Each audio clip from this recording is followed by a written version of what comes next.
Good morning, everybody. What even is time anyway? Why are we dropping frames? Like I got up, like I got everything set up, and then I realized I forgot my phone in the other room. So I got up to go get my phone, and I come back to see that it had dropped a bunch of frames, and I'm like, you weren't even loading anything. I physically wasn't even at the computer. It's okay. I'm just complaining about it because the magic rocks give me anxiety.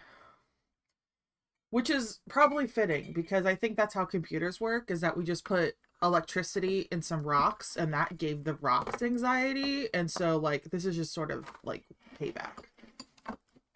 Anyway, that's what it's like to live inside my brain. Um yeah, hello. Okay. I am gonna finish up my breakfast because I only have like 2 more bites of it.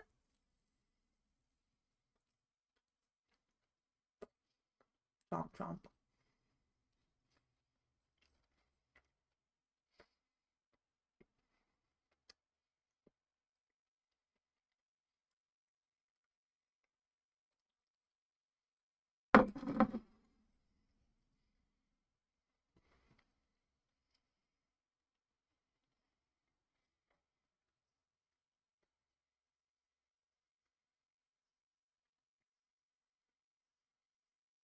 I feel like I'm gonna go back in and like,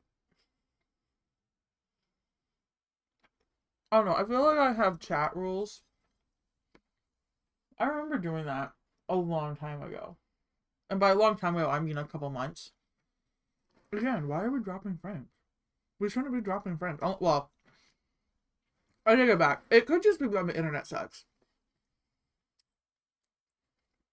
I kind of just live in an area where the internet is always sucky. There's a. I'm pretty sure I live in a state, an entire state, where the internet is just super sucky. Anyway, bleh. But God, I can't be staring at these frames. It's gonna drive me nuts. Um,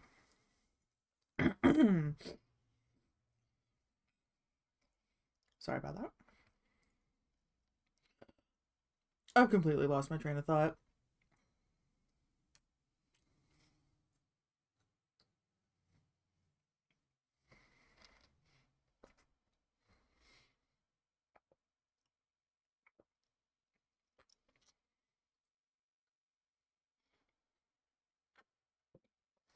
All right, apparently I've been live for 10 minutes and I've done absolutely nothing. So let's go ahead and transition to the art screen. So at the very least you can see my bouncing fake face. That's eerily reminiscent of my real face.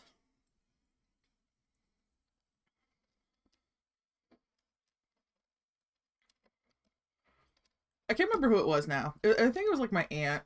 It was at Thanksgiving because that's the last time I saw any of that side of the family. Um,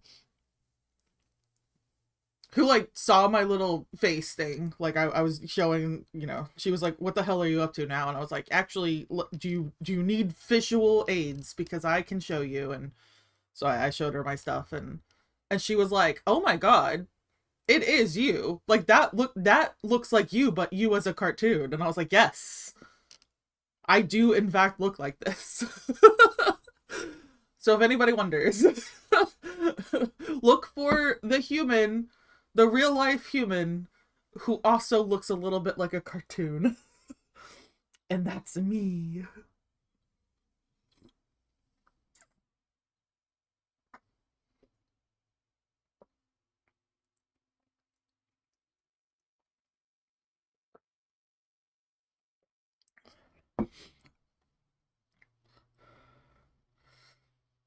Like, I didn't understand the compliment until I was like older, but um when I was little, all like little to now, it's like, wow, you're so expressive. And I'm like, thanks.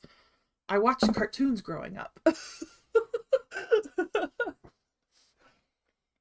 My face is very moldable or something. I don't know. Which is funny because I feel like I don't have a lot of like eyebrow lift or something. Like I feel like some people can like really lift their eyebrows like whole Spock style, and I can't do that, but I try. I'm staring at myself in the mirror. I have a mirror set up next to my desk, so if I need to do any arts business, I whatever. I think maybe that's it. Maybe it's just because I'm always looking mugging for myself in the mirror. Maybe that's it. Okay. We took our pills. We finished our breakfast. It's like 10:15 because what even is time?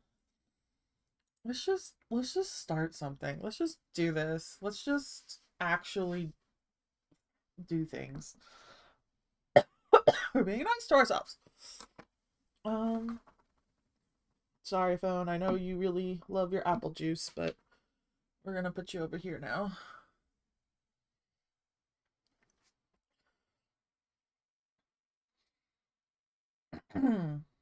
I think I was mentioning something about the no solicitors. Oh, in the chat. Yeah, okay, whatever.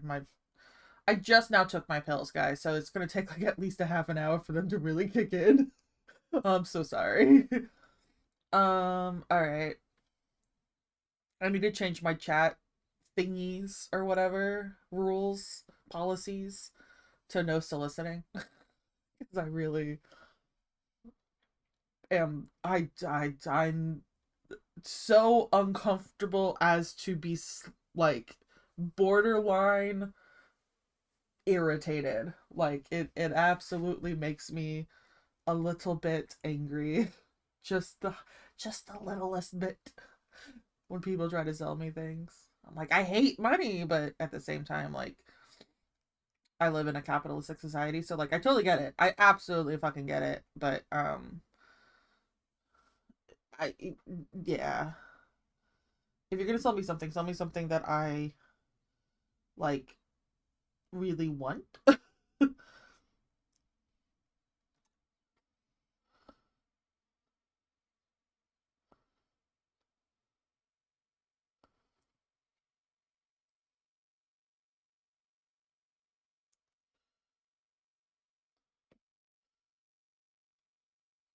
I'm just sort of poking at lines that already exist.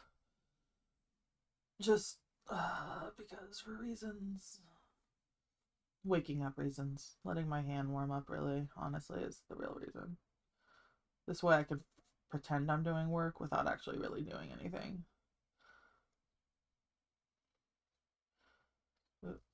Okay.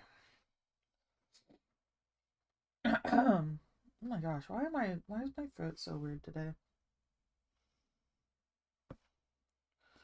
Yeah, we're gonna have to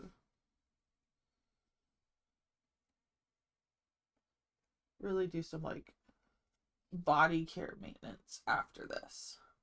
I have I'm counting. I have 3 more episodes of Picard left for season 3. So Picard actually because there is only 3 seasons. And then I'm recording tonight.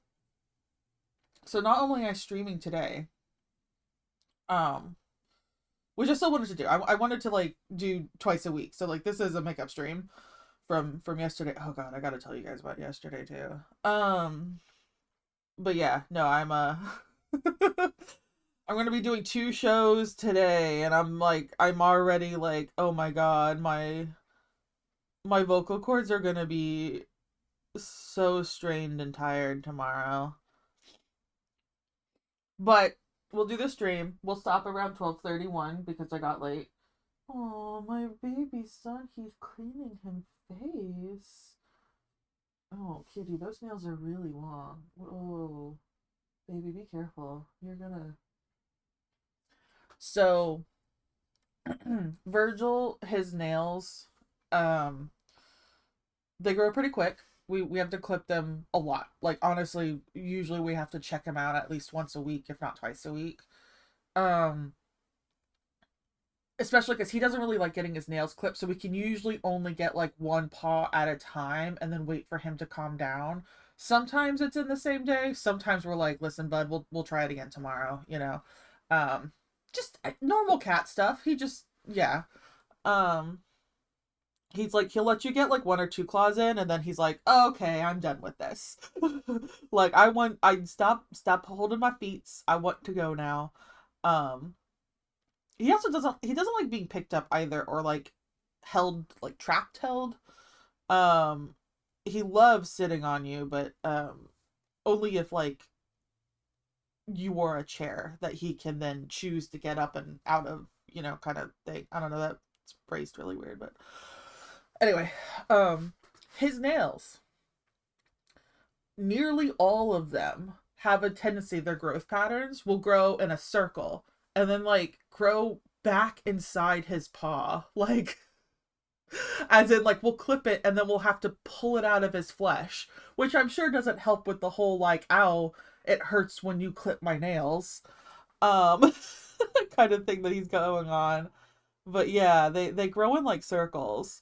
A lot of them do. Like, a couple of them are fine and they just grow long, but a lot of them grow in circles. And, so anyway, that's part of the reason why we have to stay on top of it, is because it's obviously a lot easier on him if they're not literally growing into his flesh, because then when we clip them it doesn't hurt as much because they're not in his like flesh. So anyway, I just now realized he's cleaning his face, and I could see some of his claws were already kind of just, they were not pointy, they were circles, and I was like, great, okay, we're gonna have to really try to get him pinned down this evening, probably. Just be like, Kitty, I'm sorry. I know you hate it, but it's literally better for you. He like he scratched his inside of his ear um a couple months ago, but like literally like ripped open the inside of his ear. Just because his claws were long, and I think he probably had an itch. And so he was then like digging in a little harder, but then it was a little too hard and he scratched it open, and then the scab was bad. Um, Although he's been a lot more delicate with scratching his ears ever since then, we've noticed. So he was like, I think even he was like, that was stupid. Like, I know that the itch was, I got to scratch that itch real good, but at what cost? My poor baby.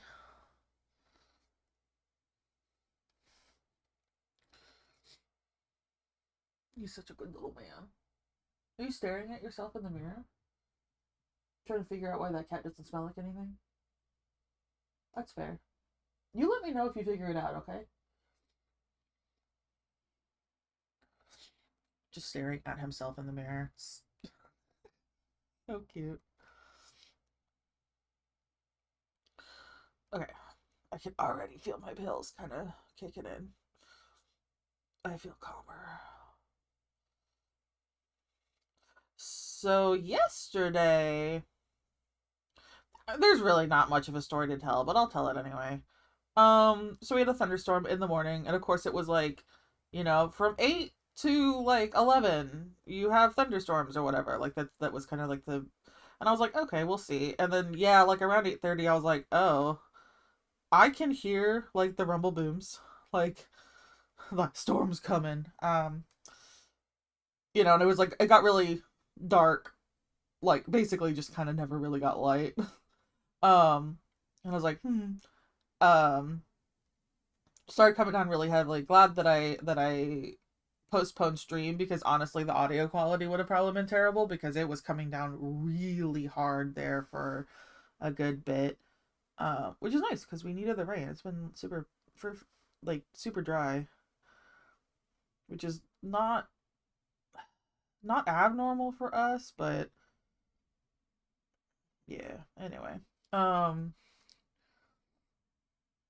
then when it cleared up, I was like, okay, well maybe I can go back and stream now. With the exception of the fact that I did absolutely take a nap on the couch, because I love thunderstorms. I love sleeping to thunderstorms. I'm one of those people. It was just like cozy.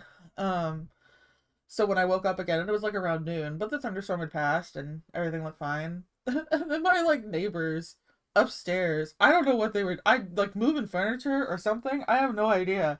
It was just like Like I'd be like, there would be like a huge loud crash from upstairs, and I'd be like, oh my god, you know, and then I would like, it'd be fine for like a couple minutes, and I was like, okay, well maybe it was just, and then it'd be another crash, and it was just like not consistent, but just enough that I was like, okay, I don't like, that's it. We're calling off stream. There are too many noises. I don't want to deal with it. I also like, I really don't like loud noises, which is weird because I love thunderstorms, and even then sometimes the thunder kind of gets a little loud for me, but like loud noises, oh my god, it feels like an ice pick to my brain. It's like absolutely like disruptive doesn't begin to cover it. Like it is disruptive. It totally, I lose all focus and stuff when there's a loud noise, but also it like hurts.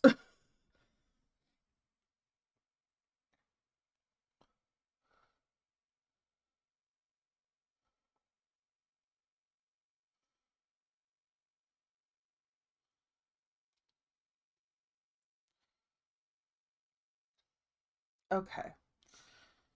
So really the only thing that's left is his helmet.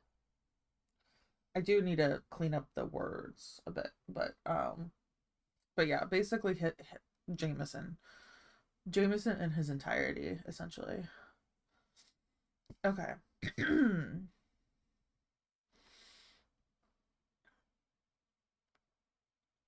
Also, I realized because the time is weird and it's a different day and all that kind of stuff, I'm probably gonna be streaming to kind of an empty room, but that's okay. Maybe somebody will come in. I don't know. What was I doing? I was going to look at Mr. Man. Okay, so he has like a molded chest plate. Got it. Cool, cool, cool. Um, yeah, I did give him like these little like circly things.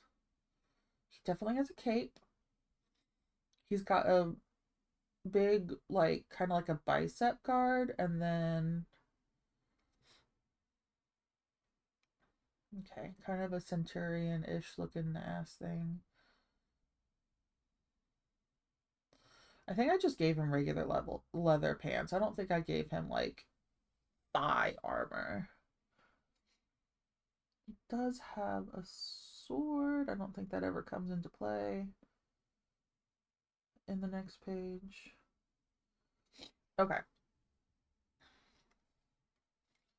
Just figuring things out. In fact, we're gonna go ahead and to do this. Also, he looks a little small.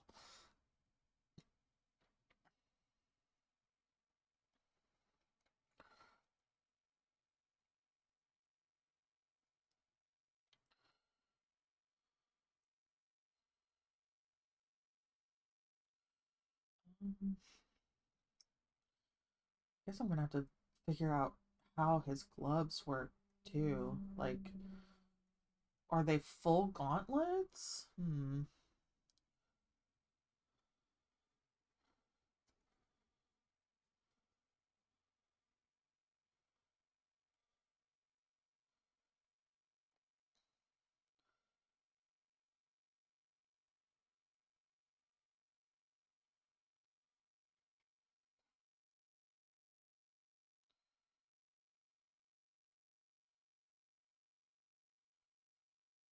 Helmet is approximately the size of his head.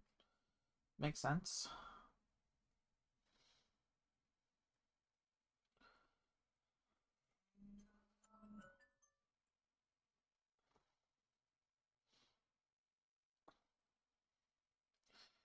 Yeah, we can't even see the top part of it. Okay. I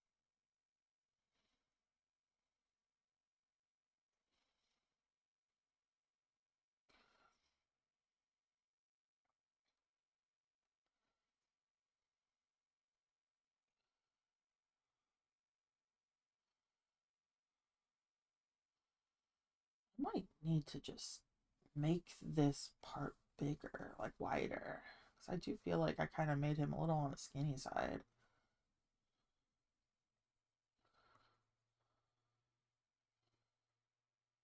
I am going to have to do some of the sword in here.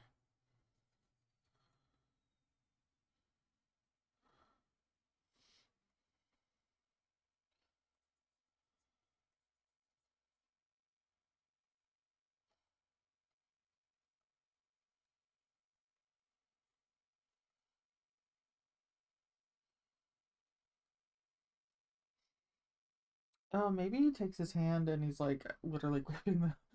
He might be.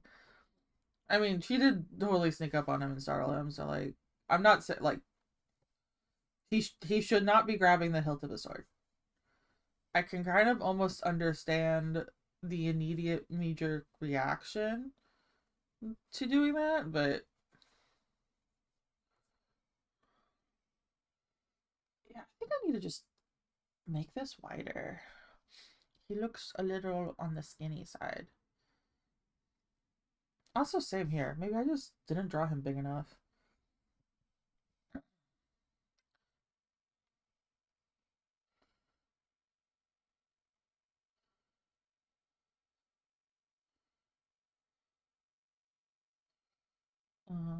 I really gotta figure out his gloves. How does your armor work? Maybe it's more like he just has like the back of the hand kind of plate that isn't like sewn into the gloves, and then the rest of it's actually just leather gloves. That makes sense to me in my head. I feel like I've seen armor like that before. I don't know. Who knows what my brain gives me?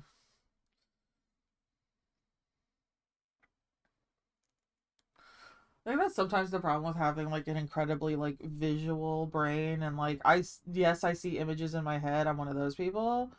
Um to the point where it doesn't really make sense to me at all that people don't see things in their head. Um like if I say imagine an apple, like do you see an apple when you close your eyes? Because like I do. I don't understand how other people don't. But that's it's fine. Like it's not it's literally a brain thing. And it's probably the reason why I'm very artistic and visual is because it's literally how my brain is wired. But the problem with that is that I can imagine a lot of stuff. And then I have a shit memory because I have ADHD. So I can't remember sometimes is like, is this because I saw it and I'm remembering it in clear enough detail because I saw it? Or did I just imagine it so fully that I have now tricked myself into thinking that I once saw this in the past when really it's wholly a creation of my own mind? That sometimes I don't know.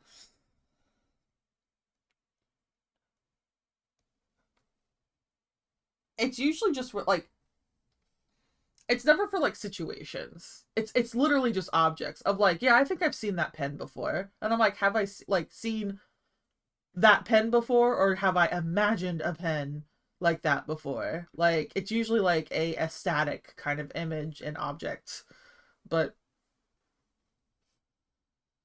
it's a thing. People are like, "Hey, have you seen this thing?" And I'm like, "Maybe?" Potentially. It's hard for me to tell sometimes. Like, define what you mean by seen, as in real life, or could I imagine the way this would be formed if this was a thing? Um, Brains are weird.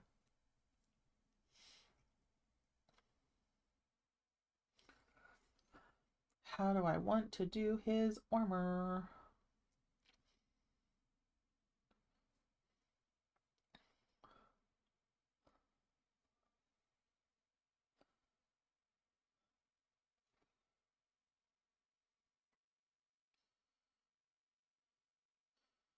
What if it just sort of buckles?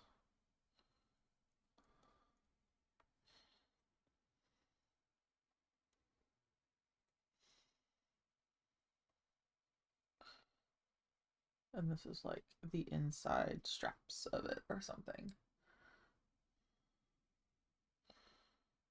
Nah, I don't know. That isn't. I'm not a big fan of that.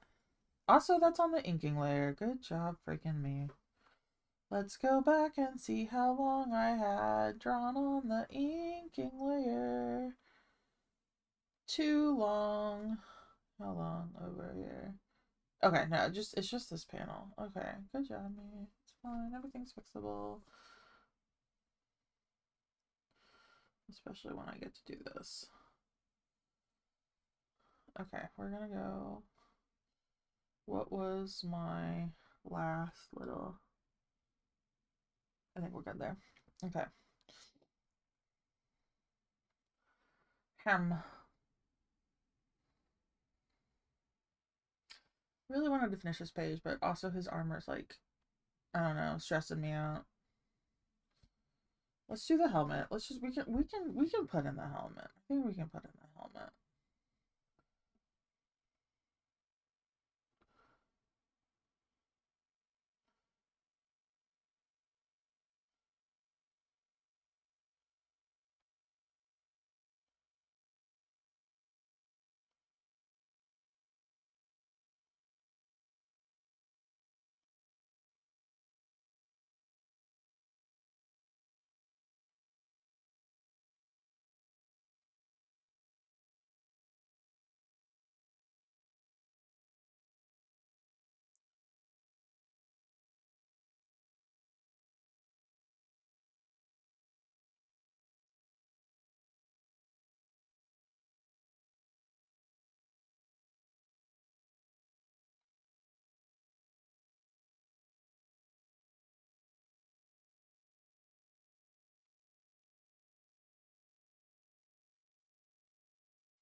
Is he saying I know the store like the back of my hand or the score like the back of my hand?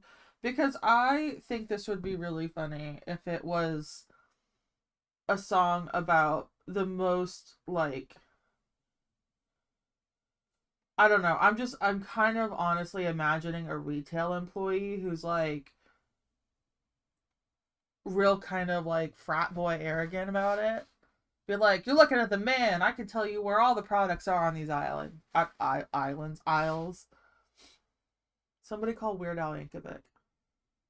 Got nothing to learn. Past all the training videos. I mean, USDA certified. I'm just like an incredibly, just almost this side of annoying confidence. And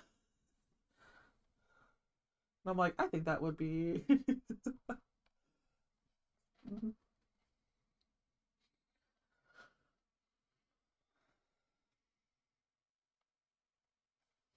We can clean this up. We can clean this up. Let's clean this up.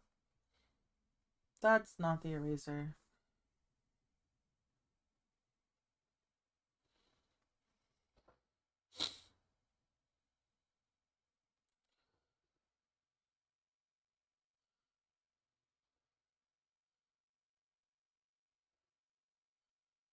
See, there's even a cash register noise.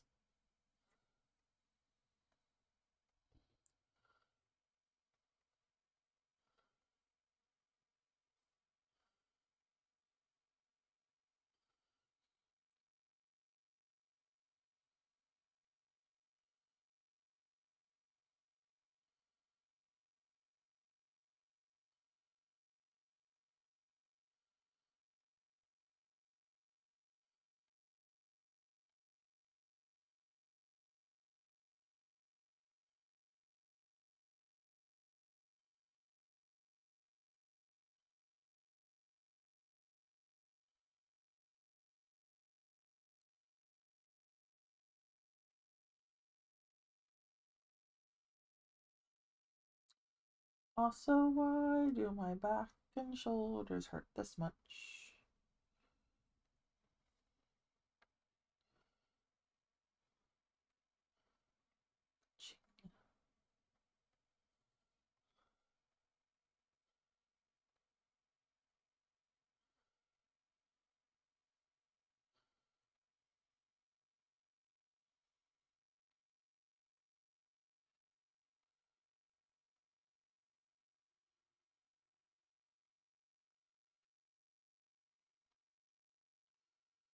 Yeah. I've got to finish watching Picard and then take my notes, come up with my dumb questions and commercial ideas, and then go recording this evening. I have 7 hours to finish 3 episodes. I think I can do it. 150 minutes of television. I can do it. Got 7 hours to finish that. We can do it. Let's say hours. 150 minutes of television to watch, and I have 7 hours. Yeah, that's yes. Those are correct statements.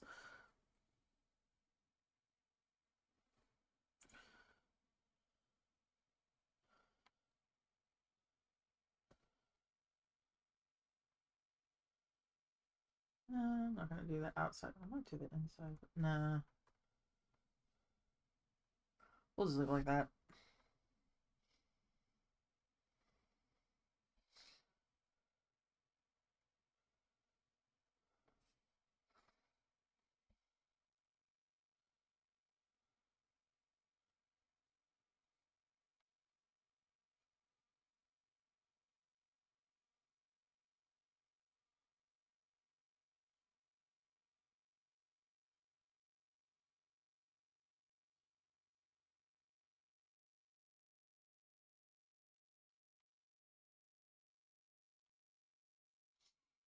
It occurs to me that I'm like, is this a ribbon, or I think it might be horse, kind of like a horsetail, ponytail ish kind of thing.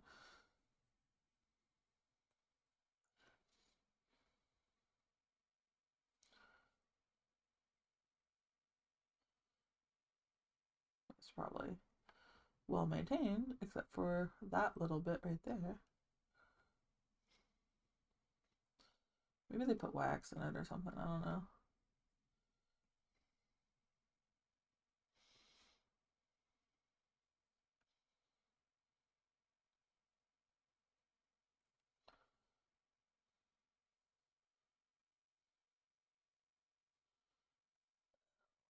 It's not working for me.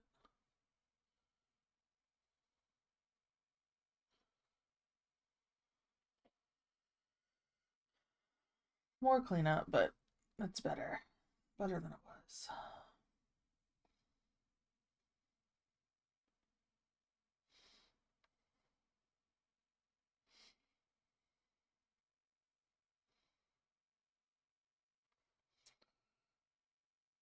Maybe that'll be more helpful.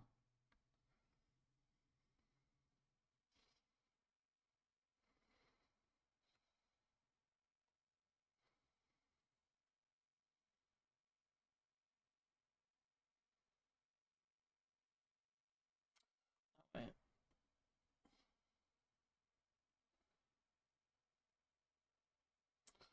Ooh, I'm gonna fix that, but whatever.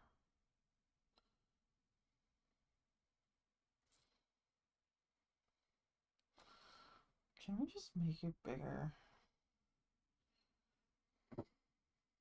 Okay, apparently we can.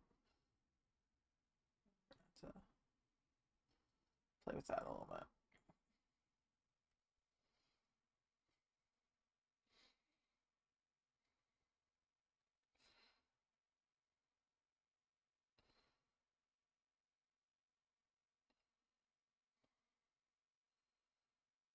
Okay. I think that's better.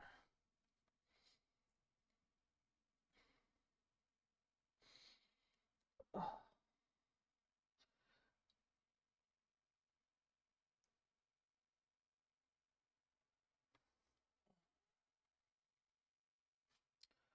sorry, my back hurts.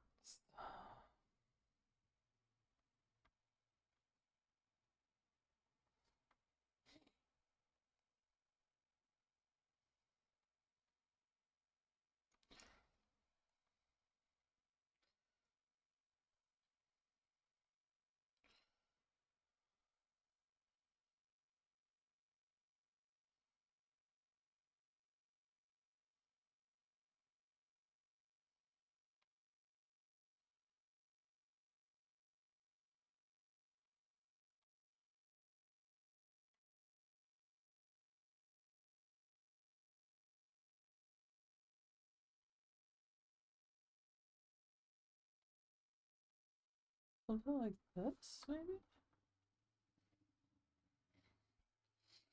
That's not bad.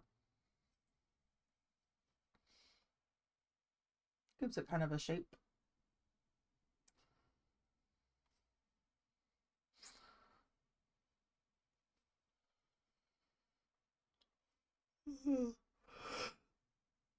Oh my goodness.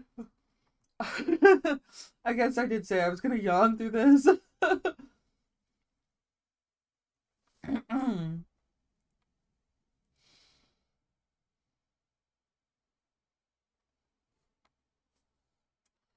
My name,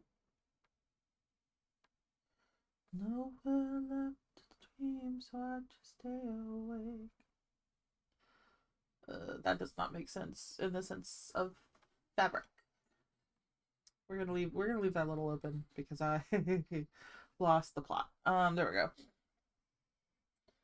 go. So why am I ugh? I think that honestly that's probably a really good ending to that question. Why am I ugh? Um I think I need to make him a little bit wider here as well. I made my boy too skinny. He's not skinny, he's a big boy. He's like one of the captains of the let's see. How do I want to do this? I want to do it this way. Okay. He's like has like real leadership authority of the freaking palace guard.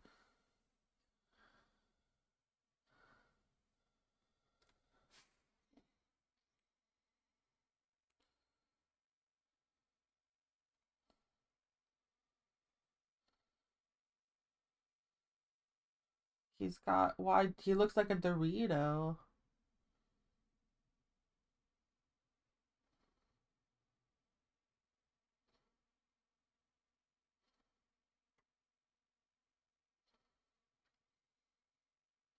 He is allowed to be big.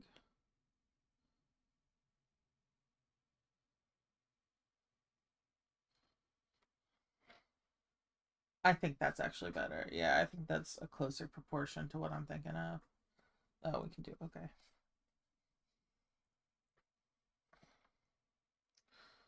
And that's yeah. We're not yeah, okay. Red. Yeah, I think that's a lot better size wise.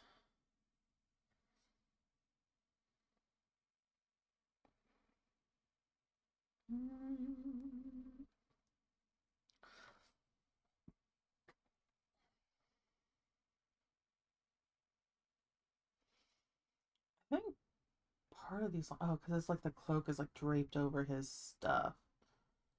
Okay, I think I'm understanding what these lines were supposed to be now.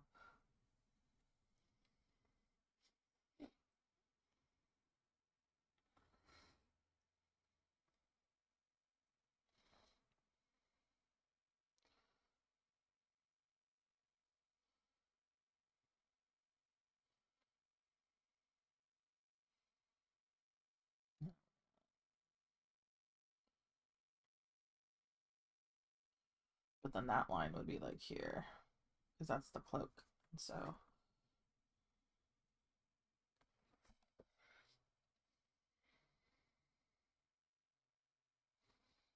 and then that, okay.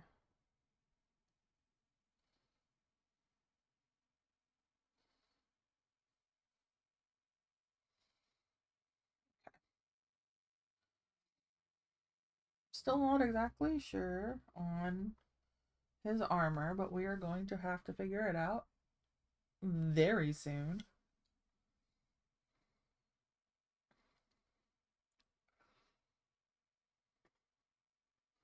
Ugh.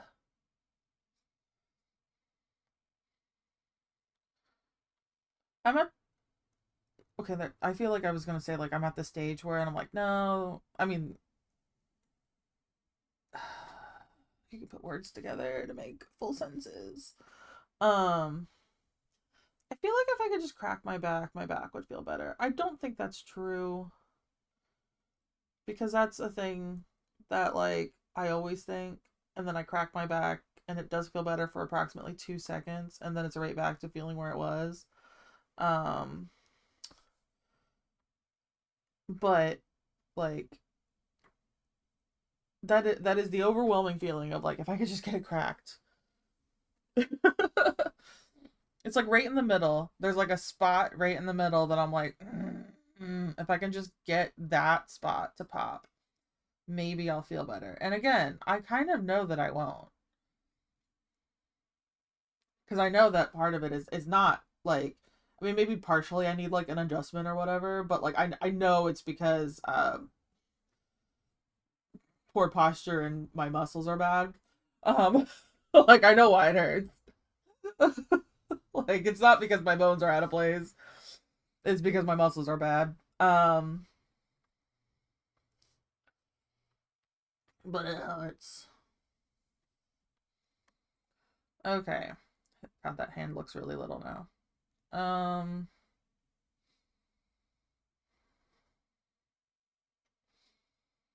I gotta figure out what is happening with his armor. Okay, let's just do the little bits that you do know. We know now that this is the cloak, and it's being held on by these big, like, circular buckle looking things.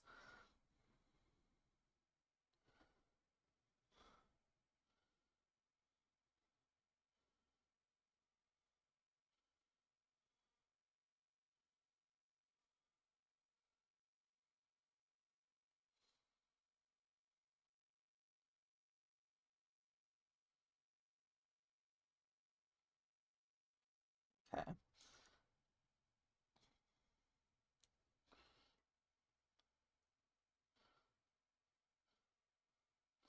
Knowing us, we're gonna over design the hell out of this, but, you know.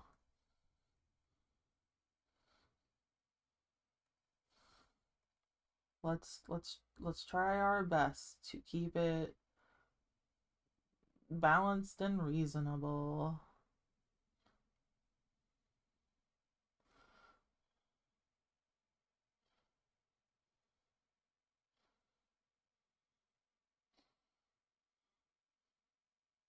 Unlike the comments on every single news video on YouTube. Okay, that's all I'm gonna say. Ugh. Yeah, I accidentally ventured into the comments on this news story I was watching, and it made me angry because I was like, y'all don't understand what the news is for. They're like, we didn't even get things from her side. Yeah, because she's dead. She can't give her side anymore. That was the point of the story. We'll never know why. I'm not talking about the comments anymore. People's reading comprehension is so poor.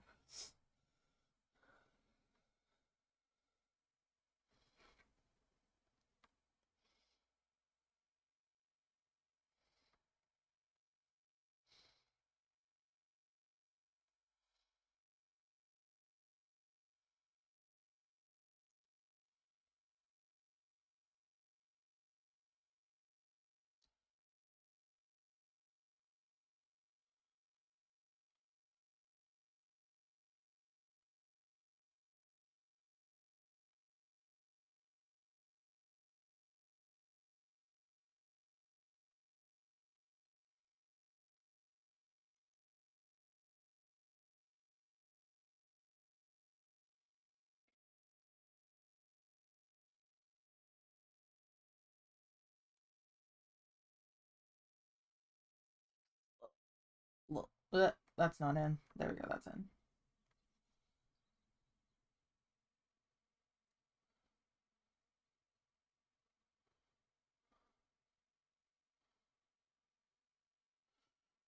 Those lines connect, and I don't like it.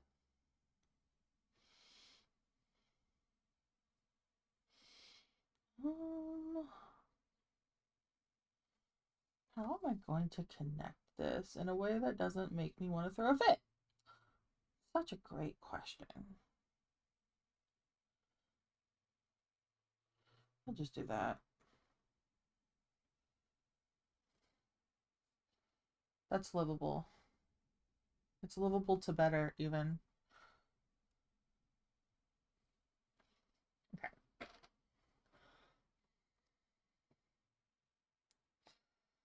Ugh. I said I wanted to finish page 15. And honestly, Jameson is stressing me out so much. I'm so tempted to go slip? Switch over to my Lincoln Zelda um fan art.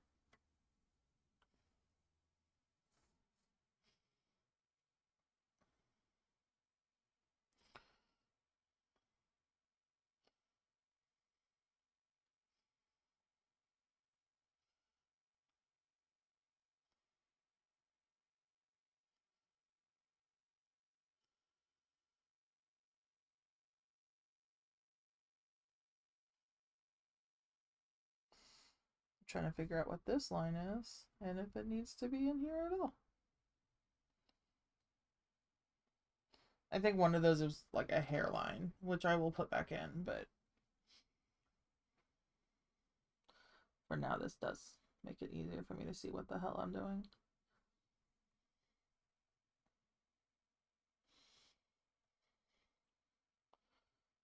Mm.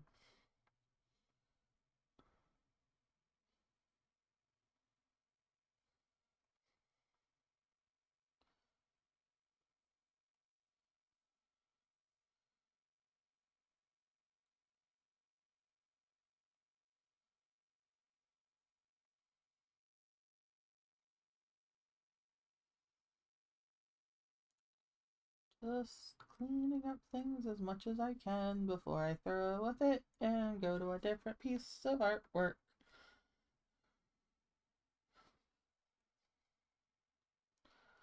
Myself,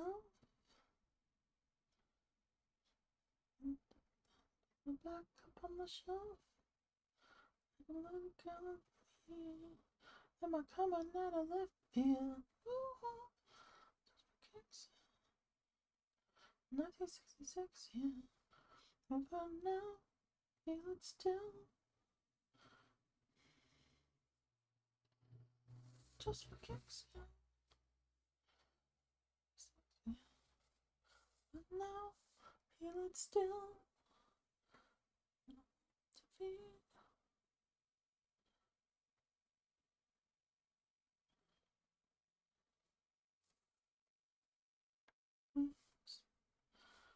Out of left field.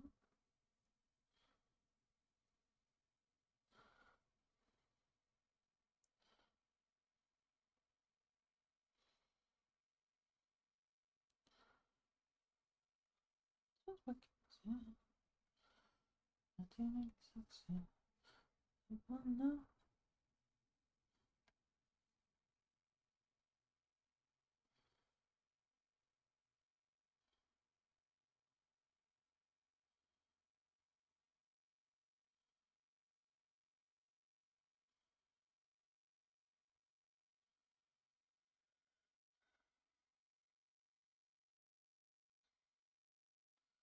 Okay.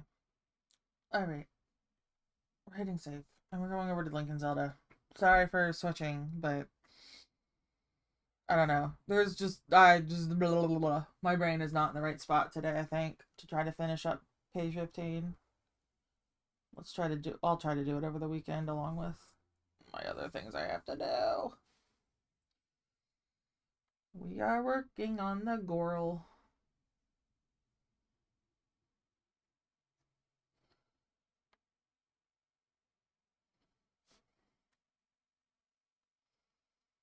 So maybe accidentally started writing a fanfic.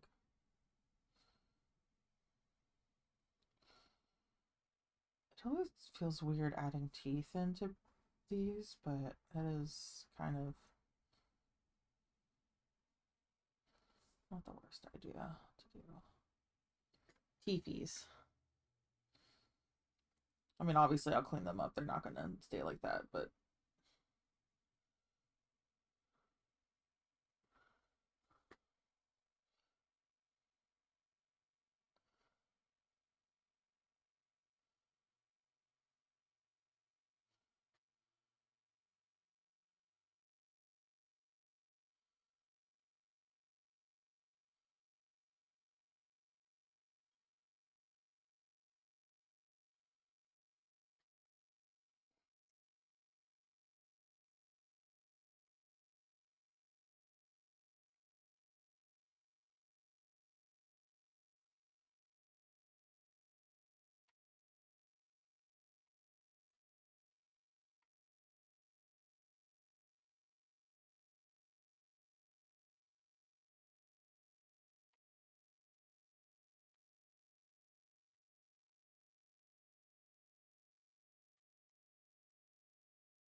I don't know if I'm just like staring at her too much, but like I don't know. Her mouth looks weird now.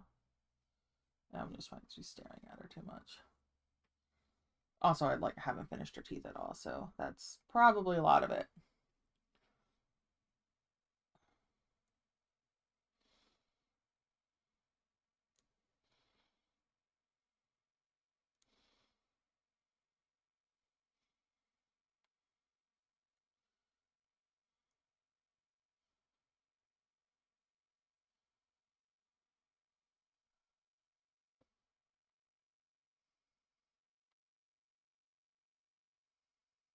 I don't really need to connect those.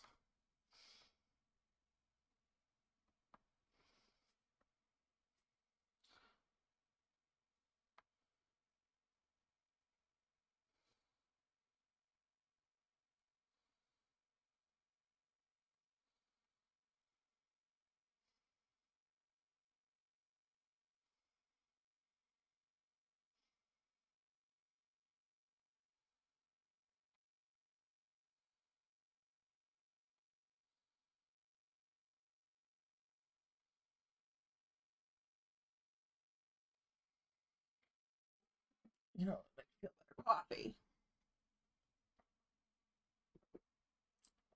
Coffee break. Hmm.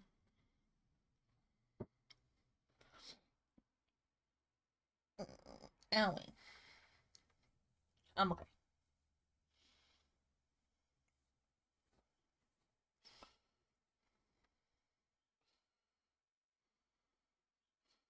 Let's work on.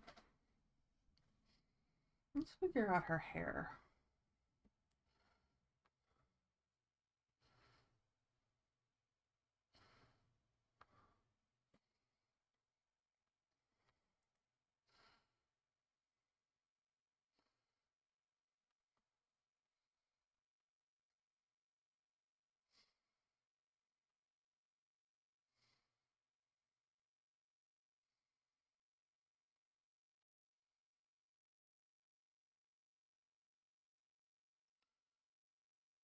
So I do know how to do braids because I braid my own hair a lot. My hair is currently in a braid. I braid other people's hair. I just love braiding.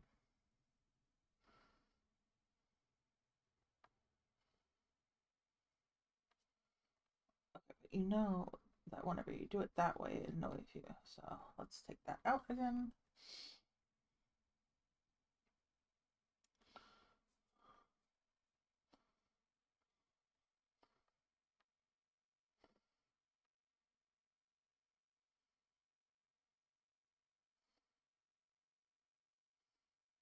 The hair was gathered here, basically, to start these braids. So I might have to change the way this one looks, but yeah, okay.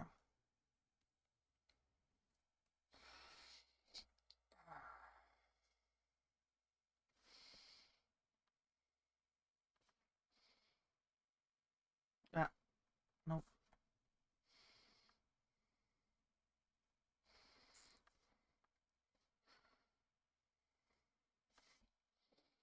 I guess at some point I can put on here. Well, I'm just talking out loud. Don't I? There's gonna be a wild statement to say considering I'm literally streaming and I'm just like, hey, like y'all watch me do art, but I'm just like, hey, don't listen to me for a second. Um, man, I gotta figure out Twitch better. So I know they have like hashtags. Like my brain is literally stopping. Um, ability to speak dwindling. Um, yeah, there's like tags and stuff you can put on, and like I think mine right now are like English, art, fan art, web comic, something like that. I need to probably put on no AI, to be honest. It's a big part of my entire thing. Um, yeah, if y'all didn't know my AI policies, it's I feel like AI is a slap in the face to all human creativity, and I deeply despise it.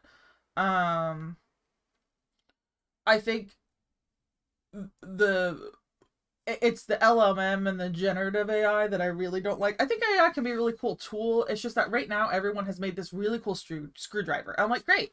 Like, if you need to screw in screws, that's fantastic. Yeah, this works really well. But then everyone's like, oh my god, it's such a good can opener. And I was like, it's not though. It really isn't. It's kind of a terrible can opener. Like, like just go get a can opener. Just go get something else. But they're like, no, no, no, no. This is so good at opening cans. And also, we're pretty sure we can make it so it can open other things too, like doors. And I'm like, how? By taking the hinges off? Like that's what AI generative AI is to me. Like it doesn't actually do what people like it's not really made to do what people think that it was made to do.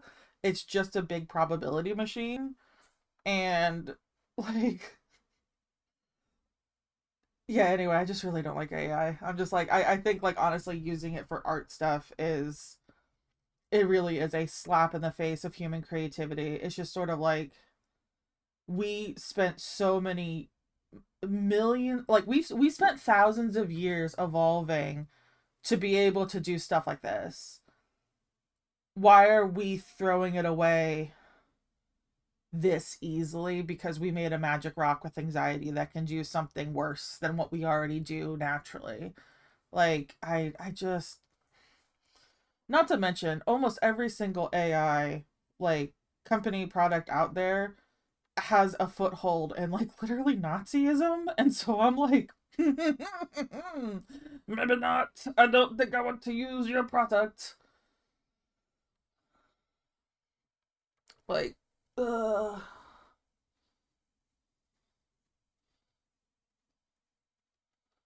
it just it it bothers me because like I don't know. I am I the only one who like thinks about the fact that like some of our earliest artwork was when we were like freaking cave dwellers and we're painting on walls in our caves? Like that is such a beautiful like thought, a memory to me that like when we were struggling and maybe potentially even pre-language, like when we were still absolutely just a weird little animal species that totters on its legs and lives in caves and is afraid of saber-toothed tigers or whatever, and like we painted on our walls, like we still tried to bring like some type of form of expression or beauty into our lives, and we did it with whatever materials we had on hand, and we did it by our own hands. And seeing a lot of AI artists have like the break the pencil, and they're like, don't toil on artwork anymore, just have it magically appear in front of you. And I'm like, man, I feel so bad for your ancestors because they probably worked really hard to be able to just get paint on their little cave walls, and then here, I don't know, it just feels like such a slap in the face.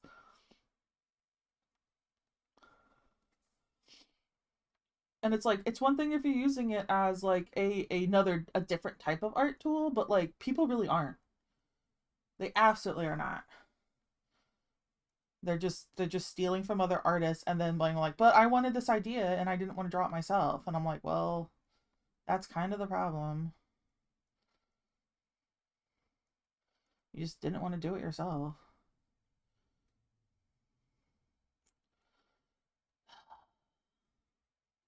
Or find someone to do it for you, basically. Like, it is a skill.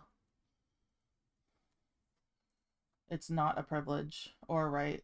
Or it is a privilege. Or I don't know. Like, it's a skill that you develop. It's not something that's ever owed to you.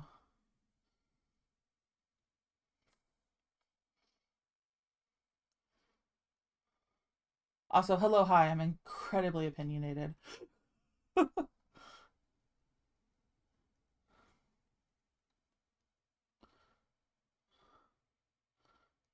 No, we're gonna yeah,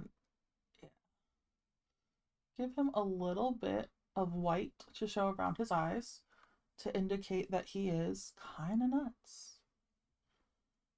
Heck yeah.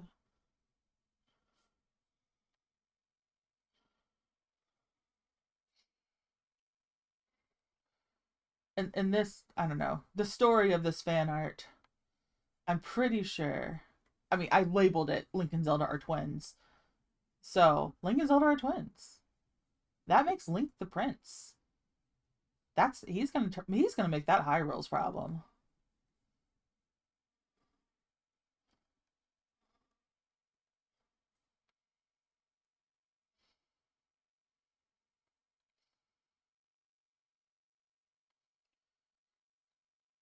My mind, my mind.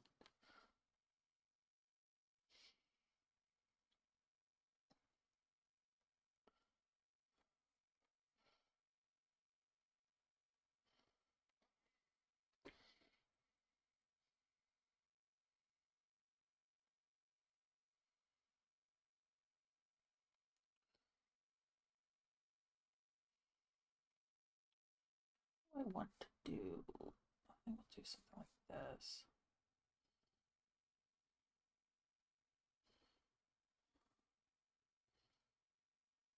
Uh,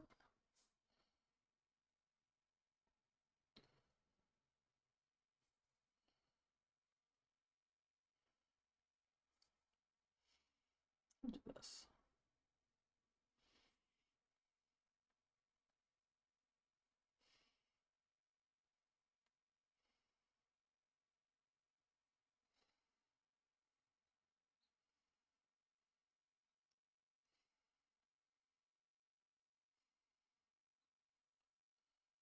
Ooh, what if he's the twin with the eyelashes? That does sound like something that. Nah. I'm gonna leave it like that.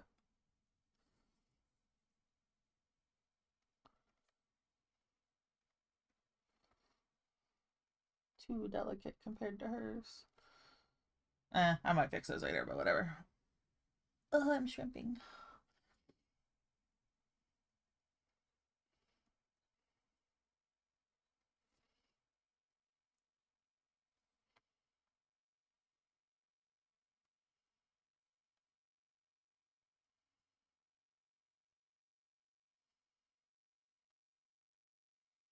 Just leave it at that.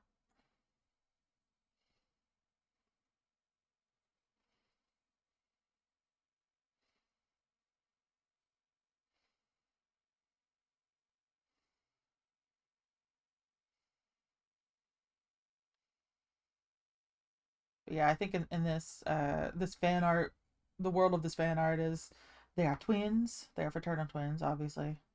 Um, there's rooms for trans interpretations. But yeah, I think they're fraternal twins, although they look very similar. Um, like it is very obvious to tell that they're brother and sister. They're like the same height. Um, much to Link's chagrin, because he's like, like basically Zelda is tall. I get, or in a way, but then Link is short, and so yeah, it just like they're the same height. They're just the same height human being. um, I was like, I wanted to be taller, and they were like, Hylia, the goddess, was like, LOL, no, you will be my little gremlin man, and I will love you. Um,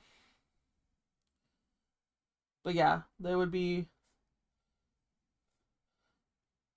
prince and princess, but it's still a slightly more matriarchal society. Like Zelda's always the queen. Zelda is like there's a reason why the daughters of Hyrule are named Zelda, like she's the princess, eventually she's going to be the queen. Um I think we only ever see the king of Hyrule because there's a king in Hyrule like in many of the games. The only game that I can really think of off the top of my head that's like who the fuck knows where the king went, was Twilight Princess, because like Zelda was already the queen, and this was a story about like her kingdom kind of like getting taken over in a surprise attack, um and then her having to like wrestle it away from the usurpers. But like, so when this like fan art fanfic idea is Zelda's absolutely the heir because she's the daughter, and so Link is, you know, his whole state of being is essentially like, my sister will take the throne and I need to be like her shadow, her protector, her like my goal is to make sure she gets on the throne. Yeah. I'm still working on. I'm like I am workshopping on the backstory of this art as I draw it.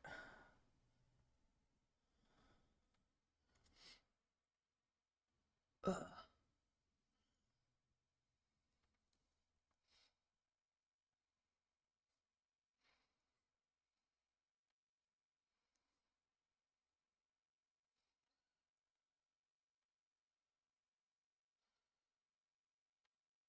I would imagine that would make Link really weird.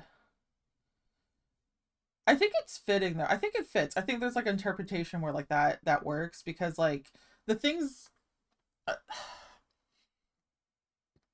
Link is a different character each game, but he's also very much the same character each game. In that like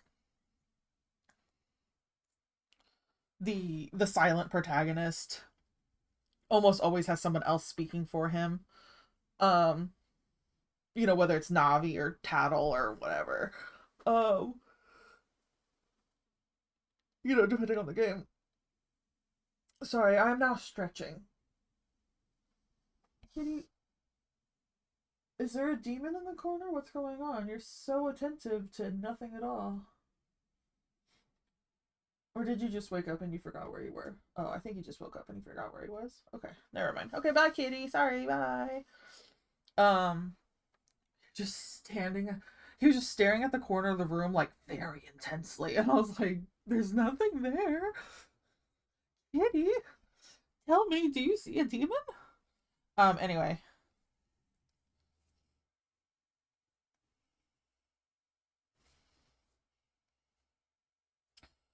was talking about Link.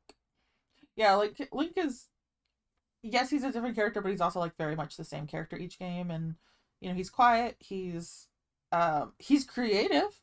He's very frequently musically inclined in some way, or artistically inclined. Um, but he's also very like,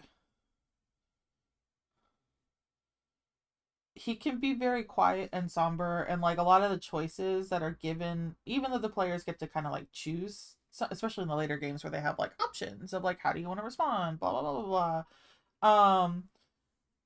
I like, I think it's Breath of the Wild where you talked, I think it's a Korok, I think you talk to somebody and they're like offering you a quest, and you're like, I have a quest for the hero, and you can do like not right now, or like yes, and like not right now, it's like, okay, I'll be here whenever you're ready. But then if you just do yes, the Korok will literally then like yell at you, well, not yell at you, but he just sort of like, if you keep saying yes to everyone, eventually so you're gonna get conned. Like, just this kind of idea of this, like, hey, I have a job for you, and the kid's like, all right, what is it? Like, he just sort of buckles down. He's like, yeah, all right, you got a quest for me, let's go. I don't know, like that in itself is kind of a trait of Link. He's kind of like, you need help, I got you, I got your back.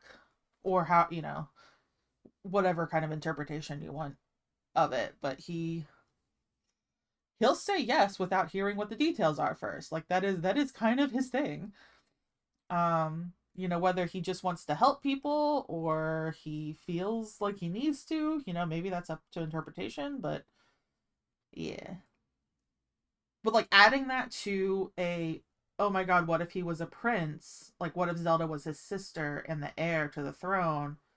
I feel like gives kind of a different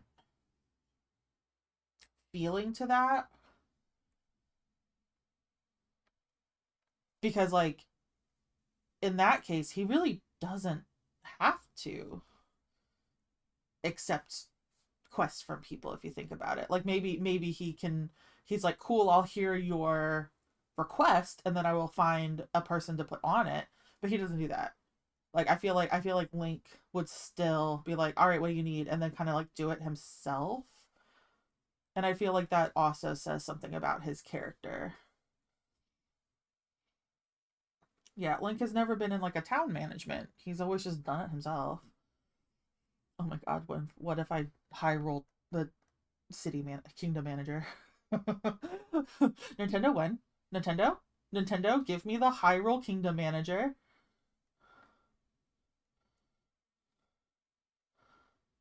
What if it was a co-op game like Split Fiction, and then one person can run around as Link and like go kill Lionels and stuff, and the other person can be Zelda and she can just assign workers to build up towns and stuff. Come on, like town management simulator when? I'm going to joke myself into making that game happen. It's going to happen.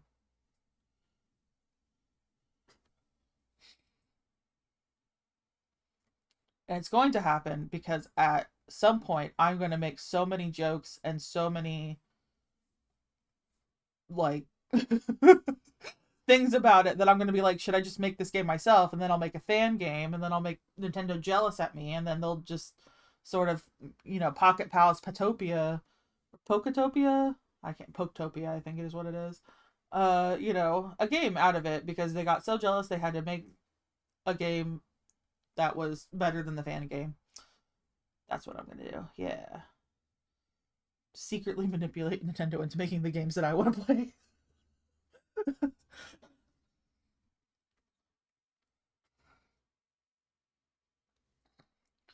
Sometimes having a high emotional IQ means that you can do things for evil.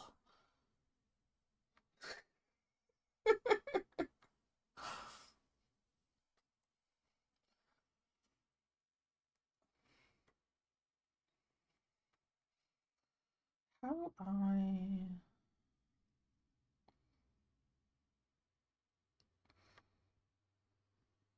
What do I want to do next? I kind of also have to design his outfit. Man, I think what's hanging me up today is the fact that I don't want to design anything. I just want to draw or color.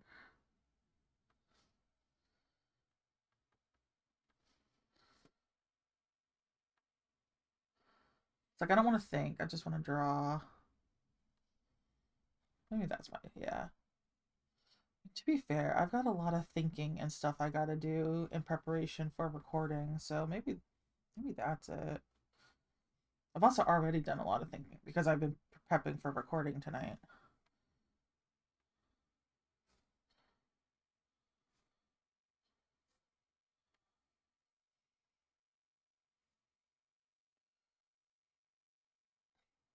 I don't know why this is not working out for me.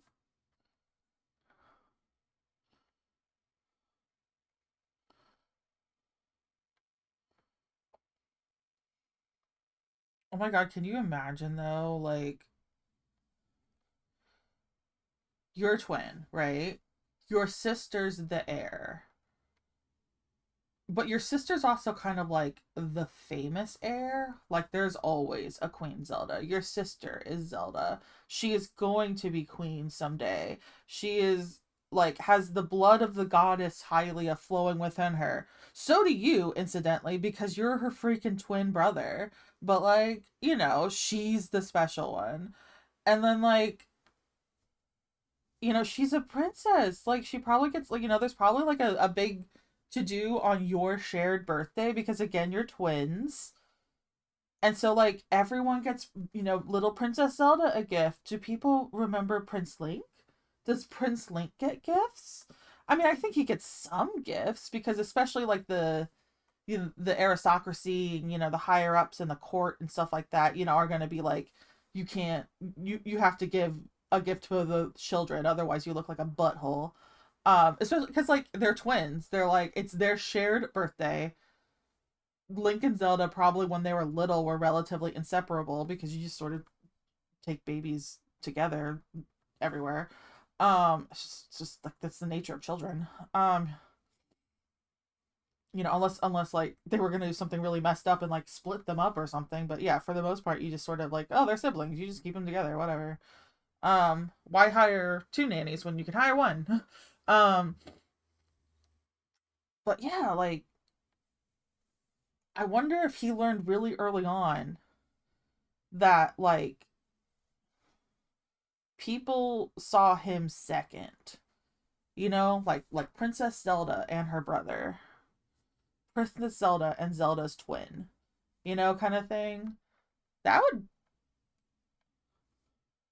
that mess you up. And I feel like that's a good explanation for why Link is occasionally such a little gremlin. Because I feel like if this Link, was Breath of the Wild Link, except they're twins. Breath of the Wild Link is very chaotic neutral at best.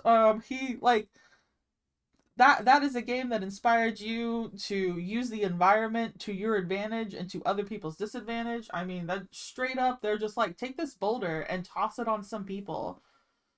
Like it's fine. They're enemies and you're like they have a language and a culture and they cook their food. Like they wear clothing. The goblins wear clothing. Is anyone else not disturbed by that? Like I'm pretty sure they talk to each other. Like they have a shared language. They cook their food. Anyway, whatever. I know it's fantasy, it's magic. They're probably like they also absolutely seem to be underneath like the direct enchantment like control of Ganondorf. So like I do see that. I'm just saying there's a potential for some real uncomfortable politics happening. And I love uncomfortable politics in fantasy.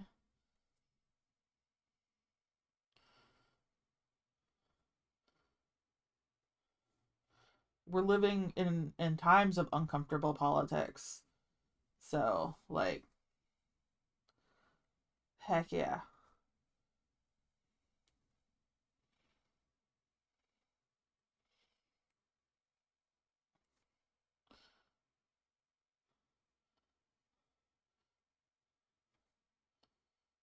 When they gave me the Zonai rockets in Tears of the Kingdom, I think I've said this before on stream, but I'm saying it again. I squealed. I was like, "Oh, Nintendo. Nintendo, you shouldn't have given me this. You shouldn't have given me a rocket. This is like my first thought was straight up, how much chaos can I inflict on the world with this thing?" And I feel like that's Link's first thought too. You know, the boy's a little bit of a menace.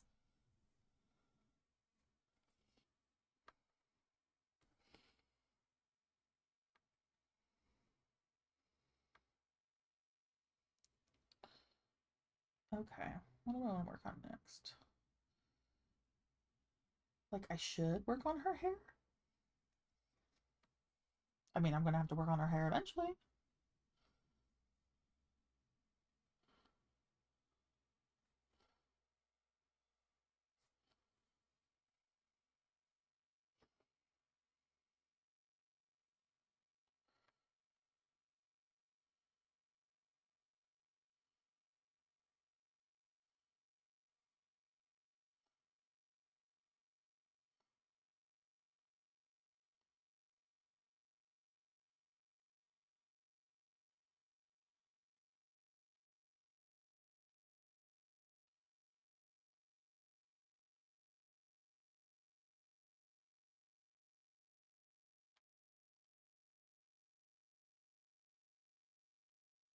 Oh, that's not right. I mean, it's not too far off, but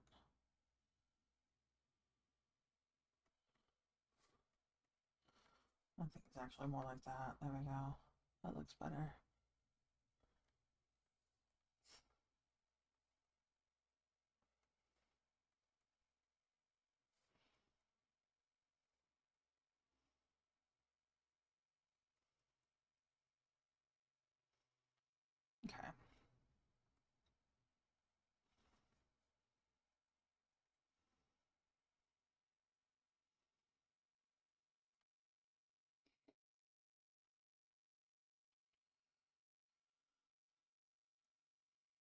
I know that Zelda's hair in the game is slightly different.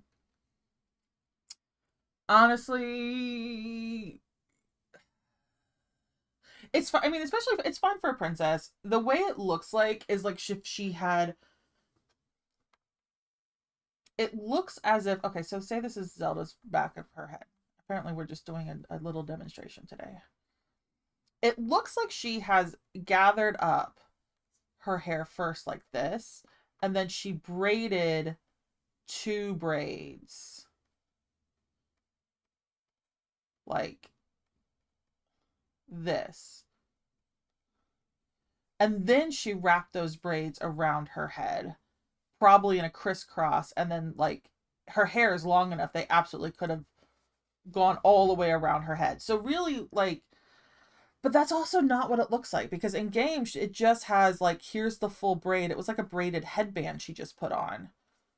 Is honestly what it really kind of looks like. And I'm just sort of like, I think she would do that. I mean, it's she's a princess. She would do that with her own hair. Like she would have like people to do that with her own hair.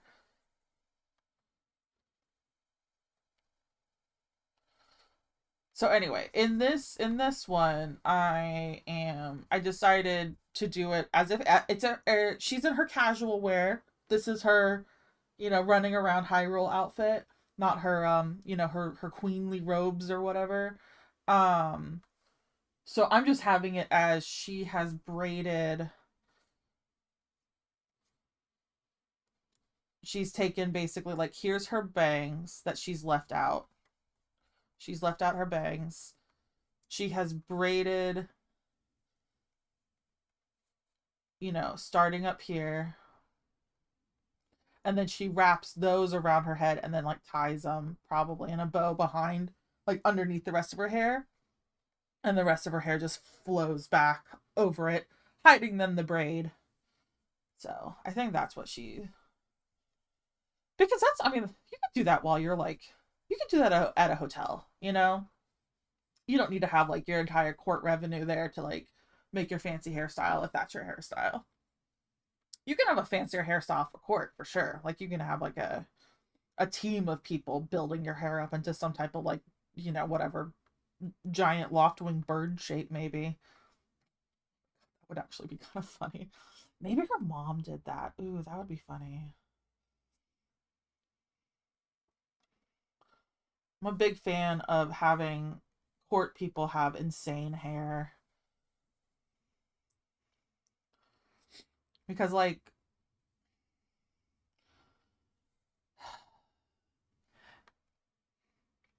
hair is such a sign of self and wealth. Like the intersection of like identity expression and also showing off how much you can spend on frivolous things. Like hair hits like that perfect medium. And I'm just like, you know what? People in power need to have crazier hair. You need to show that off. Like show off how much like, like, I keep saying, as if you know what I'm trying to say because I can't think of the words. But I'm also aware that even I don't know. So how could you know? My brain's going into weird places, very existential today. But yeah, I'm just saying, more wild, crazy hair in all of our media, to be honest. Isn't that right, Kitty? He just came in to glare at me like, Mommy, what are you talking about? Hi, baby. Oh, is it? I mean, I guess it is like 11:30. But see, I was gonna try to go for at least 12:30, Kitty, and I know time is hard for you because you can't read a clock. But I promise you have clean, your litter boxes are clean. You've got fresh food. I gave you both soup water and daddy cup water so you can drink out of the forbidden place that is actually just for you now. You got all your toys. You have a fresh scratch pad. He's like, I do not have mother's love. That is my problem. Mother does not love me. I is it because we're not in the room with the good sunspot? And you want me to be in the room with the good sunspot so you could be near me and the sunspot at the same time? Is that what it is? I know it's kind of dark in here, baby. I'm sorry. Okay, I'm gonna stop talking to my cat and actually start working on artwork. But he's such a good boy.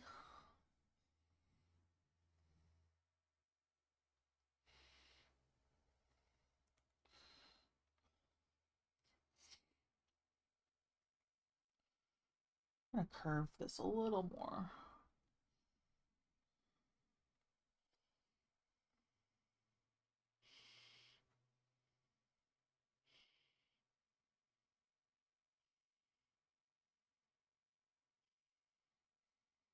No, I guess I curved it. Yeah, I guess I kind of did.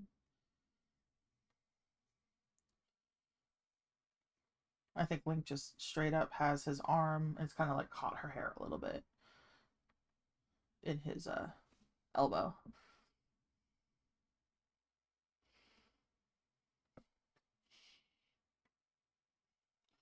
Yeah, I think maybe we'll just take out the starting lines and redo them a little bit.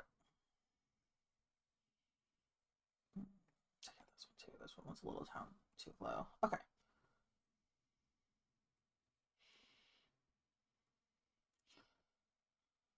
They could be slightly bigger.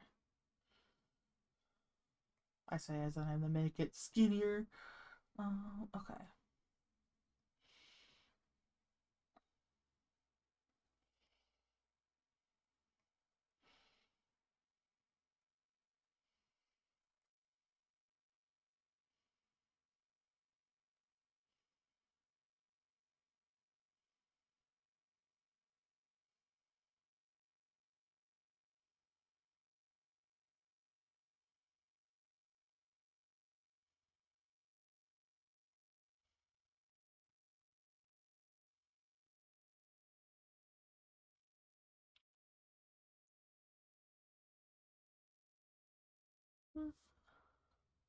Maybe we'll just do that. Yeah, because it's like the curve of her head.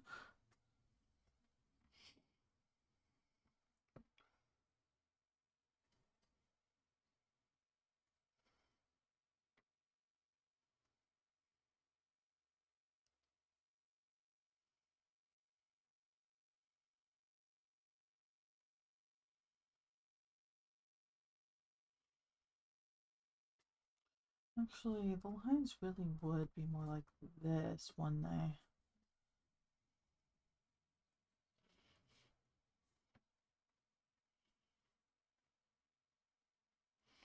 Okay.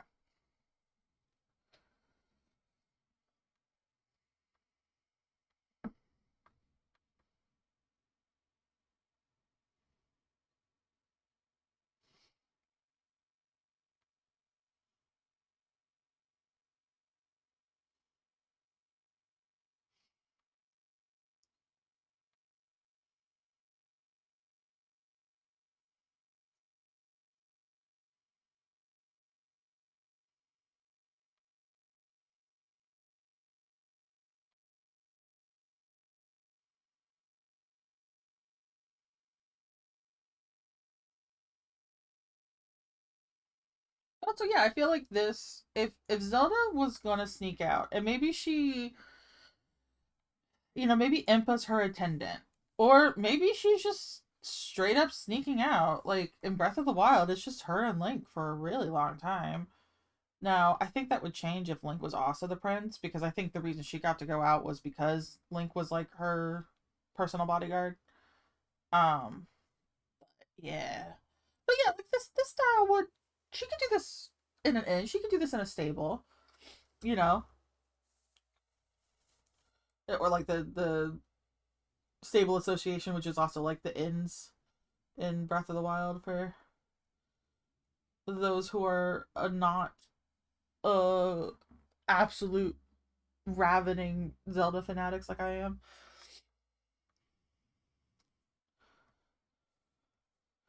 Baby. Hi, baby.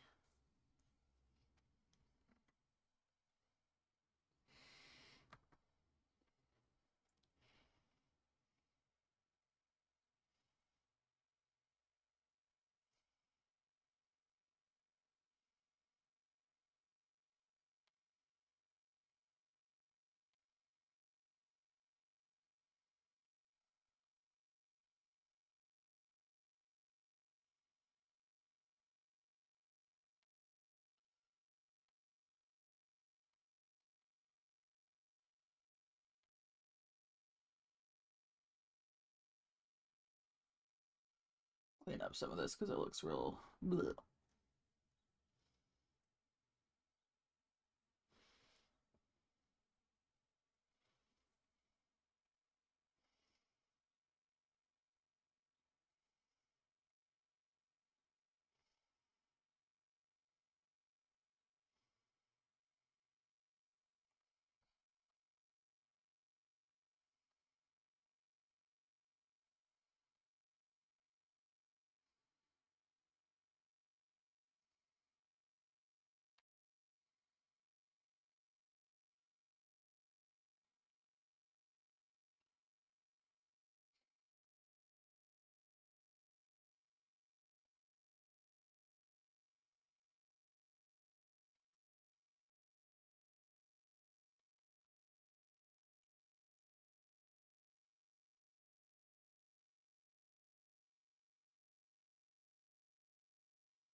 I wonder if in this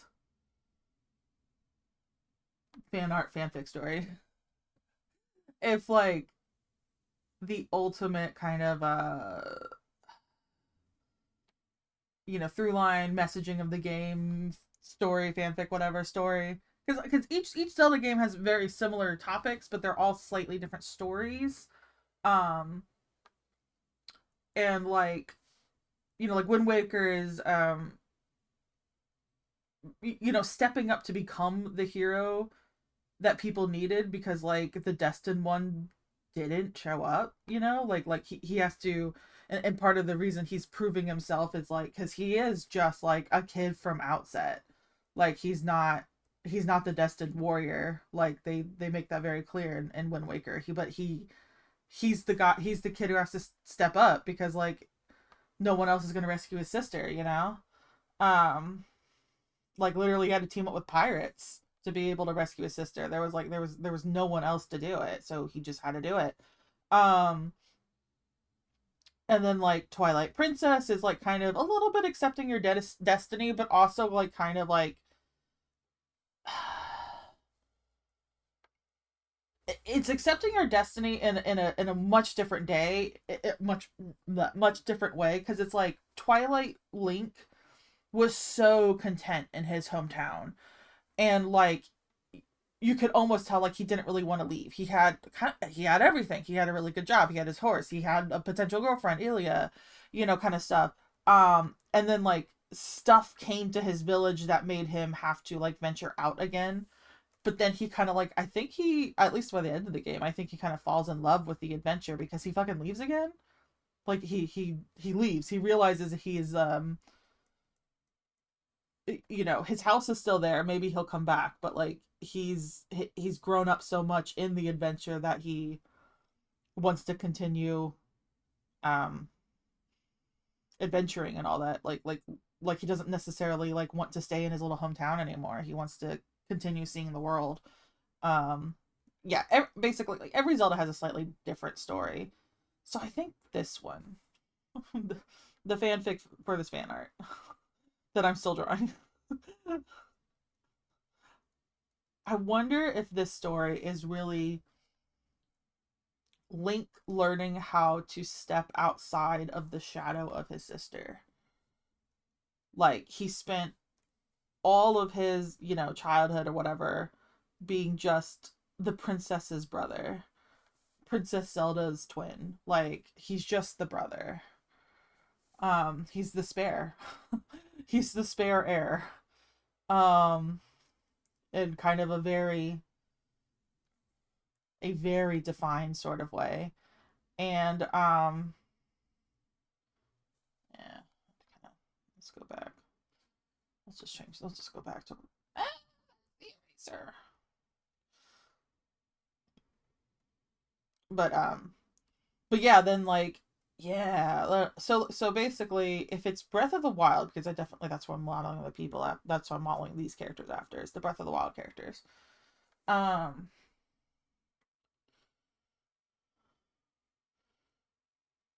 because it ultimately, the Legend of Zelda is so frequently Link trying to find Zelda because they're separated in some form or fashion. She's trapped in a tower, or she's asleep on a weird Sleeping Beauty kind of thing, or whatever. I'm actually thinking like, wow, she's trapped in a castle a lot of the games. It's just even in Wind Waker, where she starts off as a cool badass pirate, eventually she gets trapped in a castle for one reason or another, and I'm like, yeah, they stole her personality and her melanin. Just God, I love Wind Waker. I really do like Wind Waker, but like they do a number to Zelda in that one, especially I think because like it's bad enough when they do games where she is barely a person at all, but in Wind Waker they made the coolest ass fucking pirate queen to grace the seas in Tetra. And then as soon as they're like, whoopsies, Tetra's actually Princess Zelda, they like duct tape her mouth shut and shove her in a box and they put her at the bottom of the ocean. And I'm just like, rude. How dare a woman steal anything, I guess. I don't know. Like she was a pirate and then she was nothing. Princesses aren't allowed to speak. I guess. Um anyway,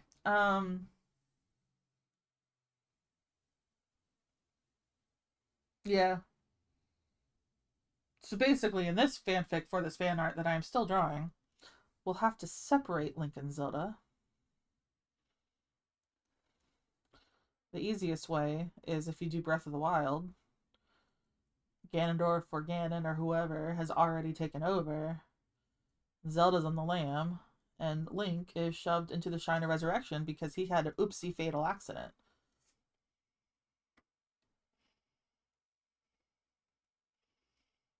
But yeah, then you can have the rest of the story is just Link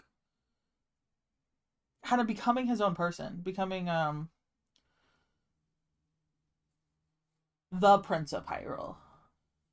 Not just the princess's brother, but a named person, hero in his own right. And I honestly think he would. I like that idea a lot because, like, I feel like he, at the end of the adventure, would feel like he literally earned it. You know?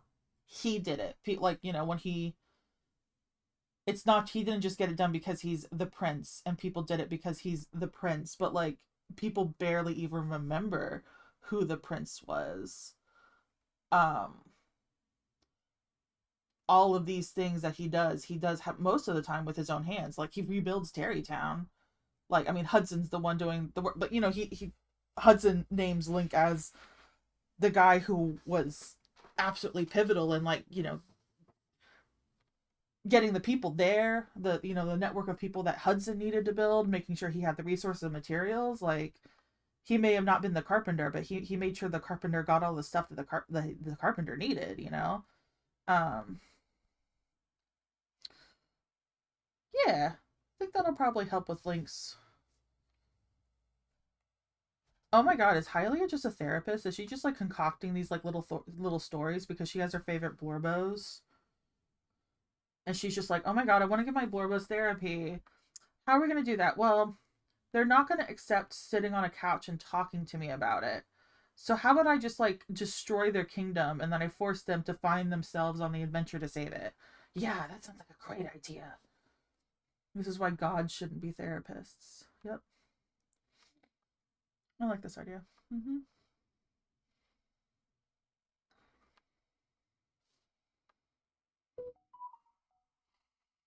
Who is talking to me?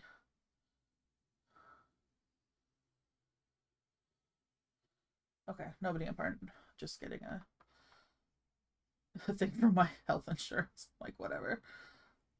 It's not even like a bill. They're just emailing me like, have look at our new programs for blah blah blah. And I'm like, I don't first of all, I don't like I'm not the one in control of our insurance. I'm a dependent.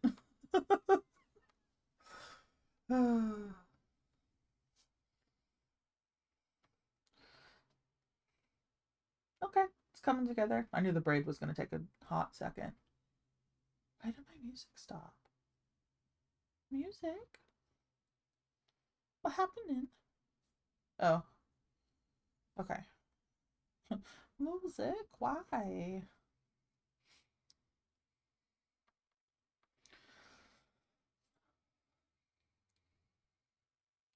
Feel like Link's eye is just this side of not looking at the camera.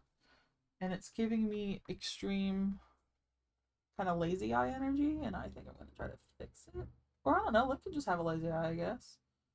Why not?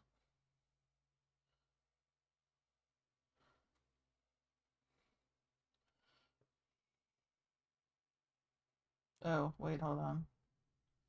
I need this.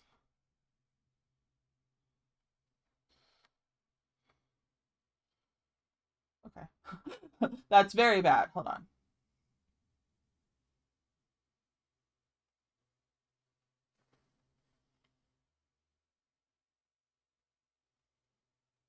Okay, I think that's I think you just needed a little bit of a scooch. Music. Actually, you know what you need to do? You need to download this playlist and just have it play off of like the download file instead of streaming it, because that honestly would probably help the stream on top of it. Okay, anyway, whatever. We're not talking to ourselves anywhere. That's a lie. I'm always talking to myself. Okay, all right. I think we fixed his eyeball. Yay for us.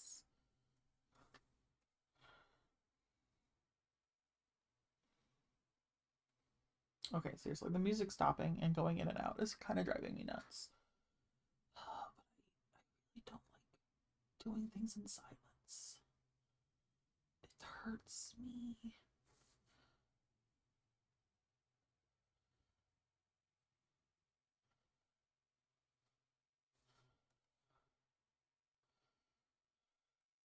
I say it hurts me. I will draw in silence. I just tend to. I will not put on a good Twitch show if I don't have music. I think the music helps remind me to make noise because I I really I really like art, and as much as I do have the ADHD, um the one time, it's not a guarantee, but more often than not, I can hyper focus when I do art, especially when I start drawing hair because I freaking love hair. And when I do that, I get very quiet. Like I barely move. I'm just a little art machine, and I'm completely locked in, zoned in, hard to get my attention, etc. Um which I would imagine would be maybe not the most enjoyable thing to watch. I don't know. Maybe I should just do a lock-in stream.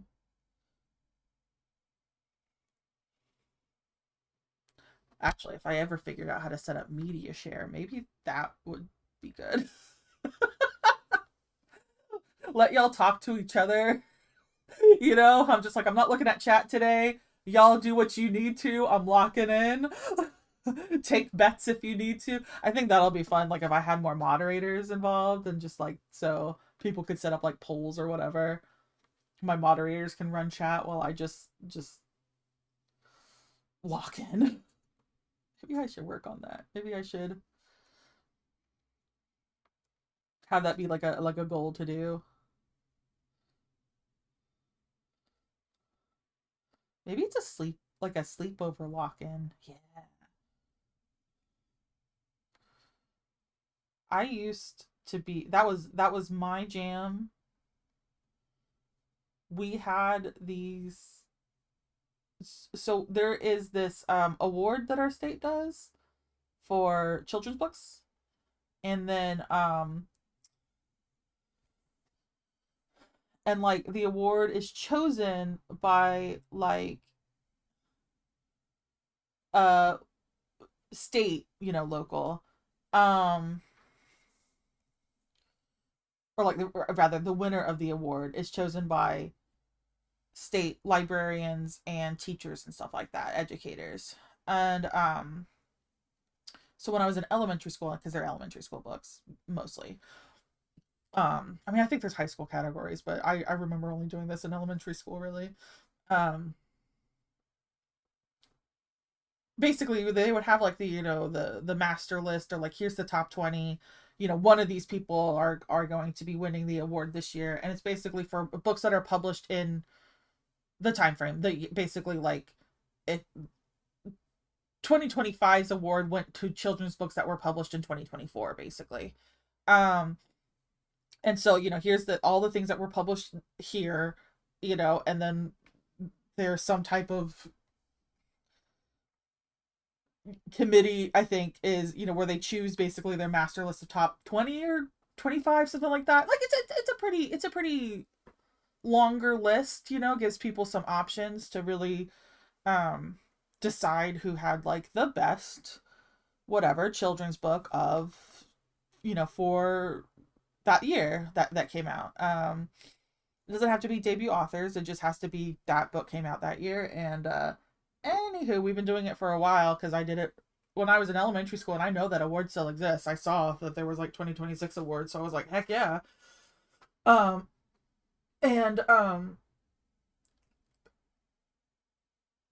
something something I was in elementary school, so please bear with me because I was such a wee little child. um our school library, in an effort to make the youngsters read, had some type of like contest. I don't remember how you it was like a kind of a merit thing, because basically like they would pick 10 or 12, or maybe it was just someone who read, and maybe it was just like the group of kids who read all of them or something. I don't remember, but basically like you read the books that were on the master list for like these are the people who are in the running for winning this award for this year, and had some type of system set up where if you read all those books, the prize was you got invited to the super secret library sleepover, where it was basically like, I'm not going to say the name of the award because I feel like that would give a real freaking dead giveaway of what state I live in, and I don't know, I feel weird about that. But anyway, so like it was basically this lock-in, this whatever sleepover kind of thing. And so we would all, we would have a full day of school. It was like on a Friday to a Saturday, and then we would all come back on like 6 p.m. on a Friday, those of us who earned the award of being locked into the library. Like, this straight up, that was the award. It was being just locked into the library. They turned it into like a program. Like, there was always, like, they fed us, they gave us pizza because, I mean, we were children. um Made sure that we had pizza and snacks. You could bring a sleeping bag, but they also kind of had like the first person to go to sleep gets hazed or pranked or whatever, which was never my favorite. But when I was a kid, I thought it was great. Anyway, but then they would invite people. Like, I think every year we had, because I did it like twice. I was like, I have to go. Twice or 3 times, something like that. Anyway, no, I'm not gonna give her a little, maybe one little. whatever noise that was. Okay, it's fine. But like the two, maybe three times that I went, definitely remember going twice for sure. Oh, I love this song. Cry sometimes, bed, get it all out. What's in my head? Little Miller. Oh, I forgot the lyrics. Anyway, they would always have like someone from the zoo would come and like literally bring animals, because I remember one year they definitely brought snakes, and that was my first experience other than like my dad, I think, had killed a snake when I was younger. I think that might have been my first experience with a snake. Um but yeah, so anyway, like this person from the zoo brought in some snakes, I remember, and I think the other year they brought in birds, and I remember not being I'm not great with birds. I love the look of them. I really do. But me and birds don't get along when we're close to each other. There's like a mutual respect of each other's not liking it. I don't know. I don't know what it is. Birds don't like me and I don't like birds, and it's fine. Like, we made it work. Which is weird because I've like definitely pet sit for birds before. But no, I'm not really a big bird person. Um and But yeah, I remember the snakes being like the first time I really had an experience with any snake. And of course, these were like zoo snakes, and they were, kind of trained to be animal ambassadors and stuff like that. Basically, they picked like the chillest of the snakes. Um, Also like the most visually impressive ones. So of course, you brought like the python and the boa constrictor. Nothing poisonous, because that's insane. Like, why would you bring a poison snake to an elementary school with a bunch of children hopped up on Mountain Dew and sugar? Actually, it was probably Surge back then too. Ooh, that's a blast from the past. Um, or had Surge even come out yet? Surge might have been a little later. Oh my god, I'm old. Anyway, but yeah, there was some from the zoo. There was like, we had like an art thing. I know, like kind of almost like a Pinot's palette, but it was the art teacher almost always, or a friend of the art teacher. Because I think that was one time where it was the art teacher, but then she brought her friend, like a much more professional artist, a non-elementary school artist, more of a high school level or above artist. And then I know one of them, he didn't bring any pottery wheels, but we definitely played with clay in the kind of like, let's make bowls sort of way. That was really fun. I know at some point we went to the gym and we got to break out the parachute and play, like make the world's biggest parachute fort, and that was great, because you're 8, and that's the life right there. We got a tour of the school. The girls got to walk into the boys' restroom, and the boys got to walk into the girls' restroom. But I mean, at the same time, like that was like, when you're a kid, that's like, oh my god, forbidden area. Um, so the girls were always very. I remember like the first time looking and be like, oh, they have urinals? What is wrong with them? Like what's this thing? And they're like, it's called a urinal cake. And it's like, why? Like, because I think we didn't know. I still don't think. I don't even know if they explain what the urinal cake is. I'm not even sure I know what the urinal cake is supposed to do, other than it's like some type of like freshener, cleaner, or whatever. Um, but we were like, why would you? That doesn't look like cake. Why would you eat that? Like, everyone was so confused, and like nobody. And I say everyone. The children were so confused because those were my everybody's. Um, and like, I don't think the teachers ever explained it. I think the teachers were like, yeah, just boys need that whenever they go pee. And I'm like, they need to have, like, I don't need anything to go. When I pee, I can just pee. I can just go to the bathroom and pee. Like, what's. I remember being very confused for many years. I'm like, what dark rituals do boys have to perform to be able to go to the bathroom? music keeps chopping in and out. It's annoying me. Yeah.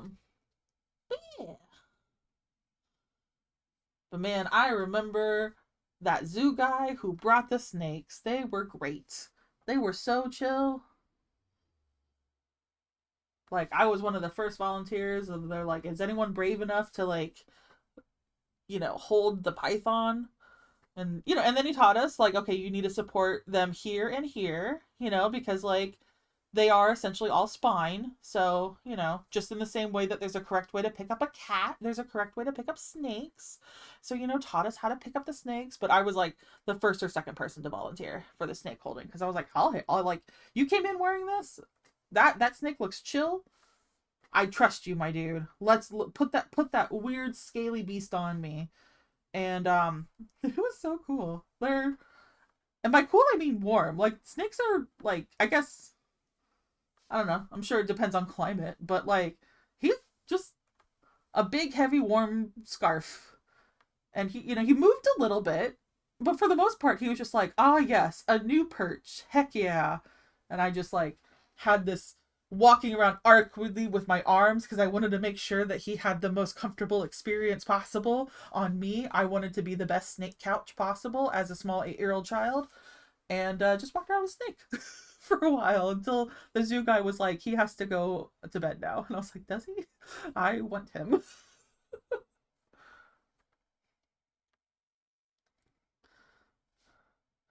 I was never the kid who got brave enough to ask for a snake.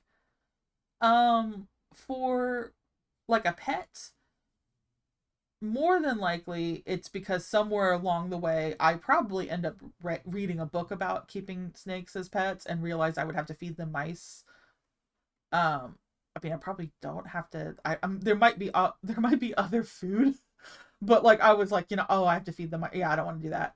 And so I was like, no, they can. I'll just admire them from afar. But that is honestly probably what happened because I also really like mice. But yeah, man, that snake was neat. And I remember the parrots and stuff they brought in. And I was like, I am no longer a fan.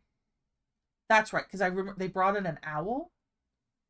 Our zoo, when I was younger, had an owl they tried to rehabilitate because like it had broken its wing or something when it was little, and then it just bonded with one of the zookeepers, and so like they could never safely kind of rehabilitate it, so they were just like, I guess it's an animal ambassador now because like this barn owl is attached to me in a somewhat almost physical way. He does not want to leave, or she, I think, does not want to leave my side. Um, but she's relatively trained and she's obviously very socialized. So apparently, like they socialized enough, they brought her to a bunch of hyped up, sugar fueled, third graders.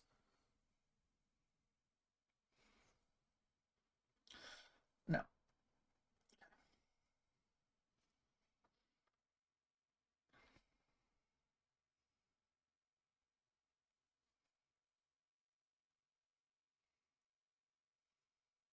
when I worked at the library myself as an adult, not as an 8-year-old child, I I did like that. Those sleepovers were kind of my keystone. I don't know if that's the right word. That was the ideal that I chased after for all of my programs that I put on. I was like, I want the kids to feel like the way I felt during these lock-ins. These like, library sleepover, the library lock-in. And I could never do a lock-in myself and never got approval from my manager to do it. Honestly, the logistics are really difficult and I'm surprised that the teachers did it even when I was a child, to be honest. God, the logistics are just a nightmare. Um, for something like that. I know because we tried to figure out if we could. We like, we looked at the budget, we looked at the safety concerns, we looked at, this, that, or the other, and we were like, I don't think I have the wherewithal to do this. Even if I had like a team of people helping me, I'm like, no, I don't think so. So anyway, honestly, good for my elementary school for doing it and for doing it like for years.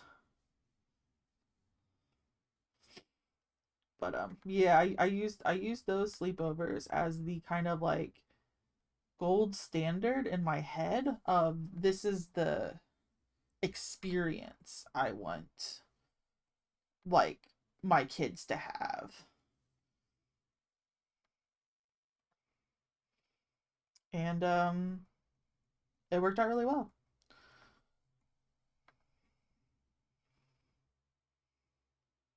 I mean, I guess people liked it because I won literally two awards in the 4 years I worked in that capacity as a teen program manager. Two awards, like award every other year. I got two awards in 1 year, but you know it averages out to one every other year. So I mean, and there was some competition. Let me tell you, I wasn't like trying to win the award, but yeah,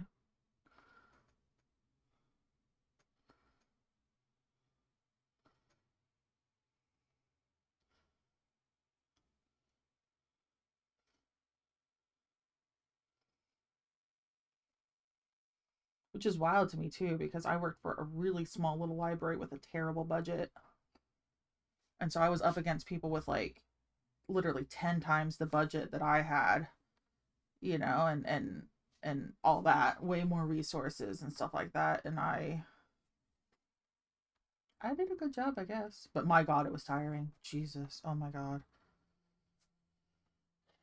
I think that's the major problem with a lot of American education is that it's so underfunded and under-resourced that even the people who are really good at it and really want to teach, um you can really only afford to give a couple years of your life to it because you're doing everything yourself.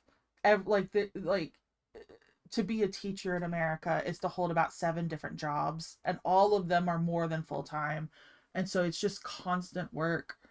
And there's very little emotional, mental, physical, or financial help. You're just sort of on your own, and every year your classroom sizes get bigger and bigger. Like it just that's they don't have to get bigger. They keep putting limits on, okay, they can only get this big, but then too many kids enroll and you don't have enough teachers, and so they just have like, well, just it's just for this year. We're just gonna have to bump you up 2 kids over this year, and then next year it's 2 kids over that, and next year it's 3 kids over that, and that, it's just yeah, you get burned out real fast. And some areas are better than others, but it gets to a point where that is the standard, and it's not a good standard. It's it burns you out, it uses you up, it washes you out, and that's really sad because the people who ultimately pay the price are the kids. And yeah,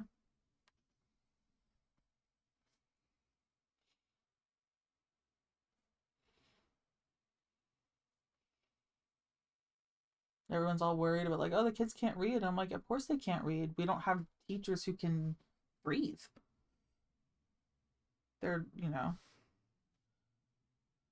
there's like a whole bunch of reasons all interworking together on why the kids are illiterate. Um, but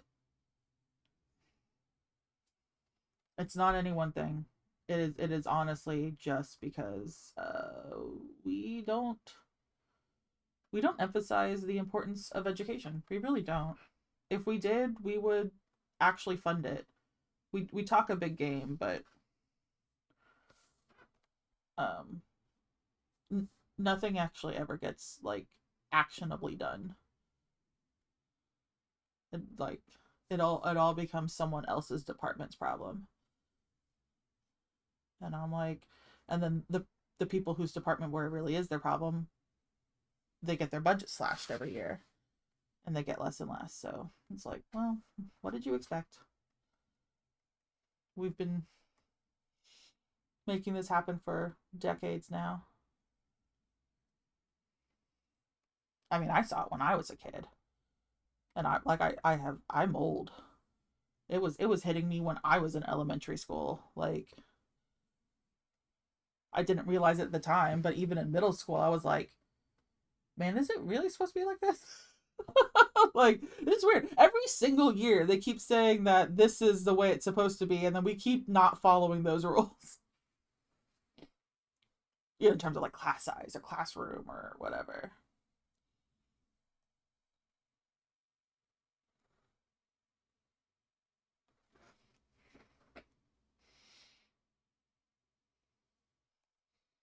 Oh, well.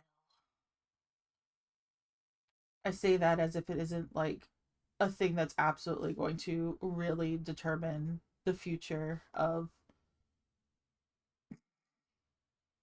the future. But I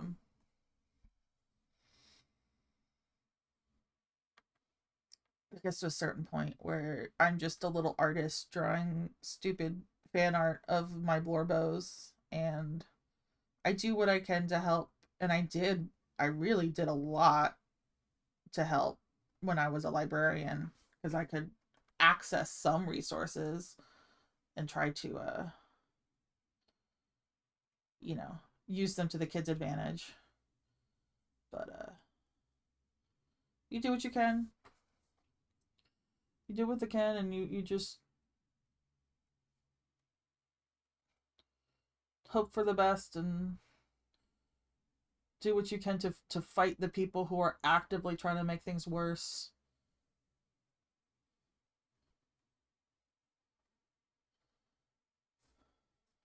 The problem is never, oh no, we have too many books. The problem is we don't have enough books.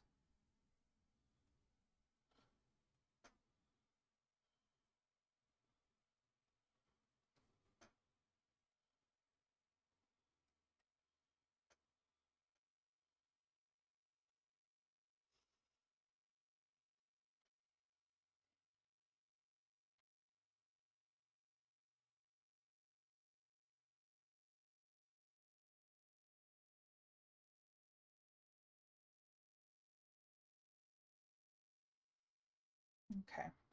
Zelda here. This death. I can, but I won't.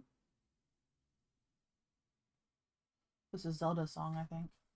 Can, but I won't.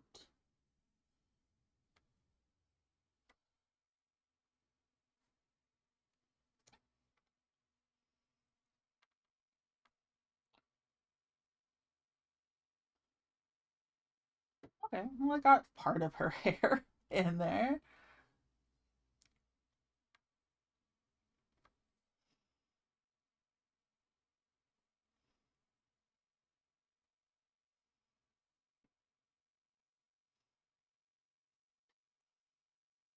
To be fair, I think this is Zelda's song to Ganondorf. I don't think this is for just anybody. I think this is just like, yeah, I need to, I'm going to sing Ganondorf a song about my feelings for him. And Ganondorf's like, wait, what? And then she starts singing this song, and he's like, okay, that makes sense. Yeah, yeah, yeah. Like, you scared me for a second, girl. I thought you were going to, like, confess something to me. And she's like, no, no, I won't.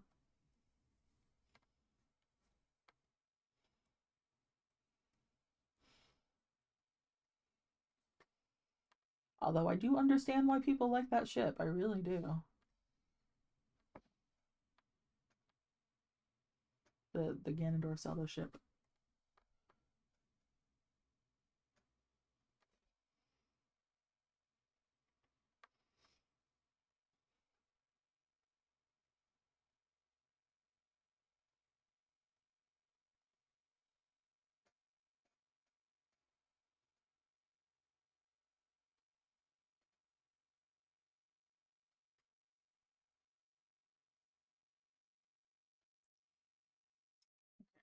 How long are we going today? I don't really have, we're past all the alarms, so. maybe we'll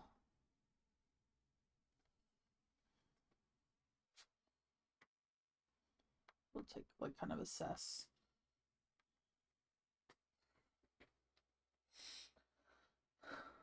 Well, I didn't end up doing what I set out to do, but I do like the work that I got done. So Link's looking pretty good now. His eyes look even. His head looks a little thin.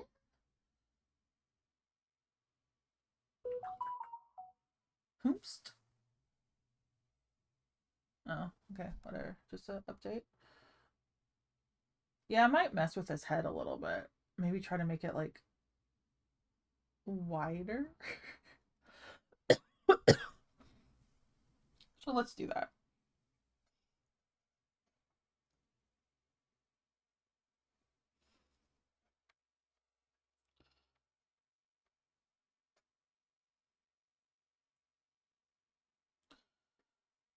What parts of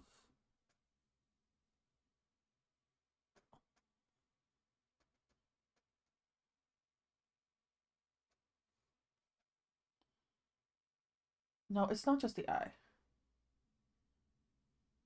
Mirakoshi. Oh, thank you. Love the line work on the braided hair, by the way. Thank you so much. I love hair. Hair's my favorite. Yeah. Okay, I think you came in at a time where I'm going to do something very strange and wild to Link's face, and I am so sorry. Because I think what we're going to have to do... I mean, I think we're also going to have to extend his chin, too, right? Or, like, his jawline. Okay. We have a back button. We have a back button if this ends up looking horrible. I feel like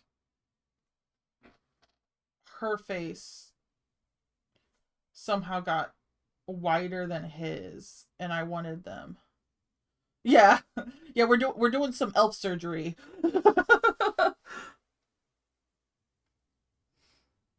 Yeah. Okay, that looks a little better to me. That looks.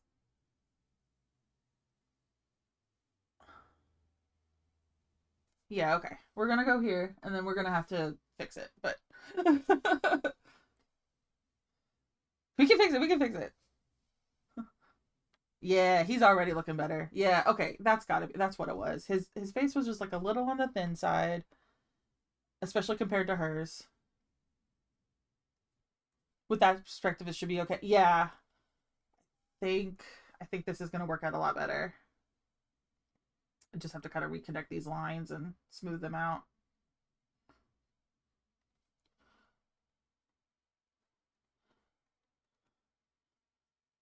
Also, that matches his neck. I feel like I was struggling with his neck earlier, and now it looks better. Okay, that's yeah. Okay.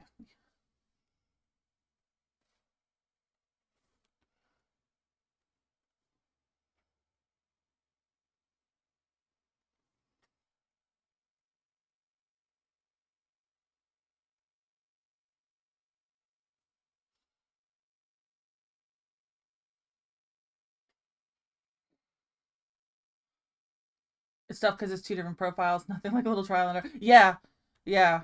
And I mean that's maybe there's a better way to do art, but that is honestly trial and error is so much of my art style.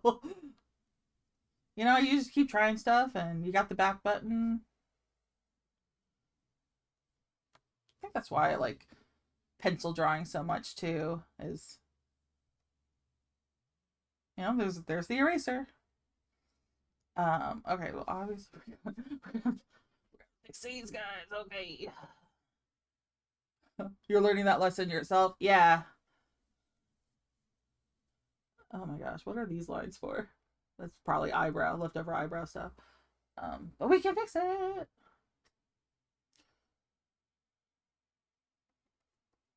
If we take this and we do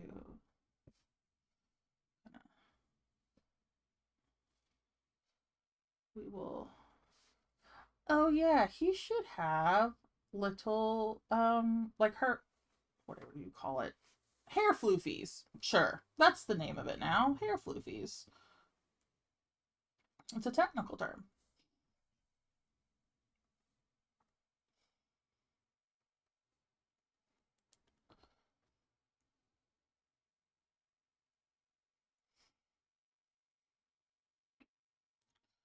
Well, that probably honestly be kind of smushed against his sleeve there. So let's just do it that way.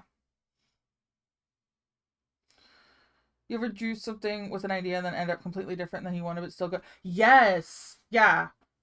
Absolutely. It's weird. This drawing in particular is the exact opposite of that. I think this is the first time I had something very clearly in my head and I got it down on the screen, not exactly like first try, but like very close to first try. Um but yeah, cuz a lot of my art is like I have an idea and then I'm trying to get it on paper, digitally or whatever. And then it's not the same, but I'm like, oh no, I actually think I like this better. Like that happens to me a lot.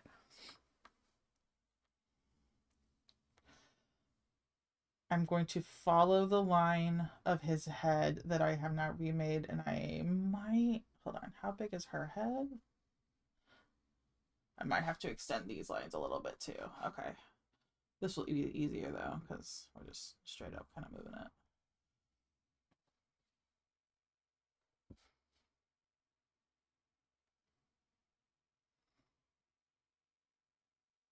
Yeah, I honestly think that was all it needed. Okay. Cool beans.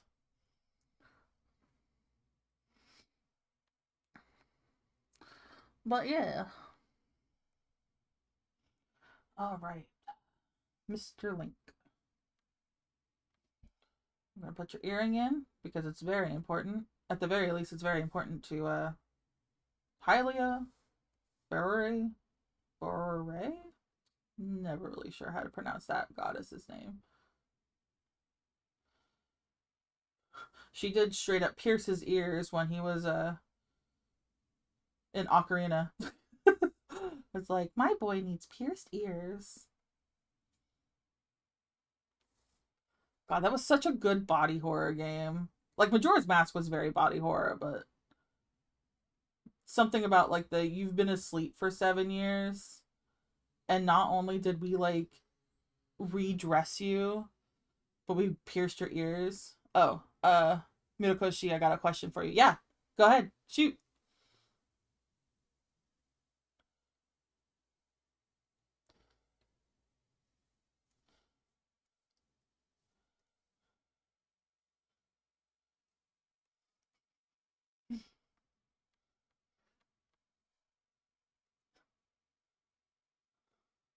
It's like what a way to not, poor Link.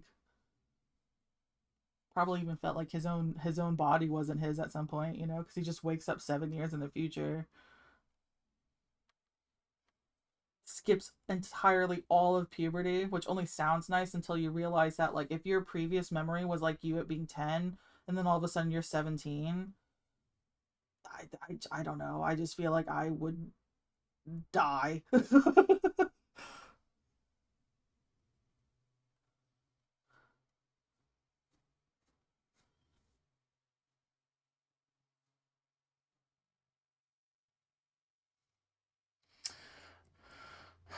Okay, question. I've been off the art train for years and just getting back into it. What would you say would be a good reference to work from for like video hame anime art style? Um Video game anime art style. I It kind of depends on what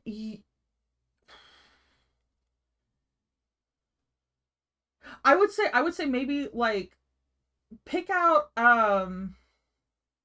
stuff that you like the look of, obviously. Like if you've been off the art train for years and you're just now trying to get back on, you probably have kind of more of a blank state of whatever style you had been developing, and it's okay if you go back to it. It's also okay if you completely veer away from it. So I would say, for especially for my style, I have a very, very strong sense of style. Yeah, for years, yeah. Um, and that's hard for me. Like, I love the look of the soft shaded, like painted look, but I myself am not very good at that. I've too my style with line art is way too strong. Um, I kind of had to go back and accept the fact that like this is just what my art voice looks like. And so then I started really looking at shows like Demon Slayer and Jujutsu Kaisen and stuff like that. Like their art styles really like said something to me with the really thick, bold, like confident lines. I didn't really do references off of that, but I did just sort of study the way that they did their art, especially for like the anime. Um, but yeah, I would say kind of like there's a lot of different video game anime styles. Like it's its own genre. It looks more like 90s. Yeah, and I'm a 90s kid for sure. Like I was born pre-90s. I spent most of my formative years in the 90s. So like it makes sense why I'm so big into it. Um but yeah, I would video game anime style art is its own genre, and then within that genre there's different like kind of subgenres. And so I would just sort of like kind of do like the grand tour, look at a couple like of different ones, like look at Freyrin, Beyond Earth. I'm gonna do mostly anime. Games are longer, but whatever. But honestly, I would look at Persona 5 did a lot for my art too. Just looking at how they kind of did like action poses and stuff, especially the splash screens I really liked, like when you do like the big attacks. Um but yeah, look at a couple of different styles, kind of see what you're already naturally inclined towards. Like beyond story, just look, just like, maybe even watch them without sound and just be like, which one looks prettiest to you? Yeah, Dragon Ball Z, Naruto, Bleach, my jam for a style. First, just been away for so long. Didn't think Persona actually. Yeah, yeah, because some of the games like have really cool styles now. But yeah, I say kind of make like a little tour, like a smorgasbord, a little flight of different anime styles. Kind of look at them and like go ahead and give yourself like, okay, if this is me, if this was me and I was giving you an assignment, I'm so sorry I went full teacher mode. um, you don't have to do this. I'm not your teacher. I have no power over you. But if I was gonna give you an assignment, I would say like give yourself a set amount of time, like a week, to where you're, have your sketchbook nearby, but you're not really drawing anything. You're just gonna look at what calls out to you the most. And then once you narrow it down, what is it that you like? Then you can start going in and maybe just try to draw that character. Just like, oh, not quite trace, but just sort of like, I'm going to draw whatever. I'm going to draw Joestar in the JoJo Bizarre Adventure style, kind of thing. Like, just try it. Do it in your sketchbook. It doesn't have to be public. This is just for you. This is just practice. This is like it's not even your first draft. It's your zero draft. It's your like outline draft. But yeah. Um, but yeah, I would like, so much of my art is it's like 50% practice and then 50% like study. And the study is not like textbook study. I mean, like I'll say I'm studying and really I'm watching anime. But I try to watch it intentionally. Like I'll watch the episode and then I may go back and rewatch certain scenes to be like, how did they draw that? That's study. That's straight up like art research. Is just looking at the technique of how somebody else did something that you thought looked neat. Because so much of art is just sort of mimicking what you think looks cool. It's really what it is. We're just sort of like, wow, that looks rad, I'm gonna do it. um and then after that, unfortunately, I'm so sorry, it's practice. It really is. It's like you gotta put the time in. You don't have to post things publicly. I did not post things publicly for yes, boss, LOL, yeah. Like I went 15 years without really posting anything publicly. It was like I've been drawing every single day since I was about 2 or 3, but let me tell you, some of those books are literally gone. Like, you can't find that art anymore because I drew it just for myself. Um, I mean, shoot, a lot of the stuff in when I was actually like working like corporate jobs were just things I doodled on the back of like work notes or like business meeting agendas. And I did some pretty nice art. Sometimes they would get posted in the workroom, but it was just straight up on the back of like a business agenda. So like it definitely was not going into the public. But yeah, yeah. Um, for stuff that's like if you're looking for something that's like this style, the style that I draw in, Persona 5, but definitely I really like the heavy thick lines, as you can tell, with like Demon Slayer had. I haven't even finished that show because I usually just kind of just I forget to watch it because I'm literally looking at the art. Um I do try to add into like my, this is such a wild word to say to describe this, but it's the only one I can think of. My diet, my art diet. I try to make sure that my art diet has a couple of uh things that are outside my style that I still like, but that like stretches my ability, you know? Um like I think I've been doing that a lot with Farron because there's a lot of landscape shots in Farron that I love, but I'm really not good at landscape, so I've been trying to like absorb that passively by like looking at art that has more of that. And yeah, I know a lot of practice I need to do is using reference. That's the best way I can learn. You never thought it would be like this hard looking for what to draw. I've been away from mostly like used to like for a long time. God, yeah.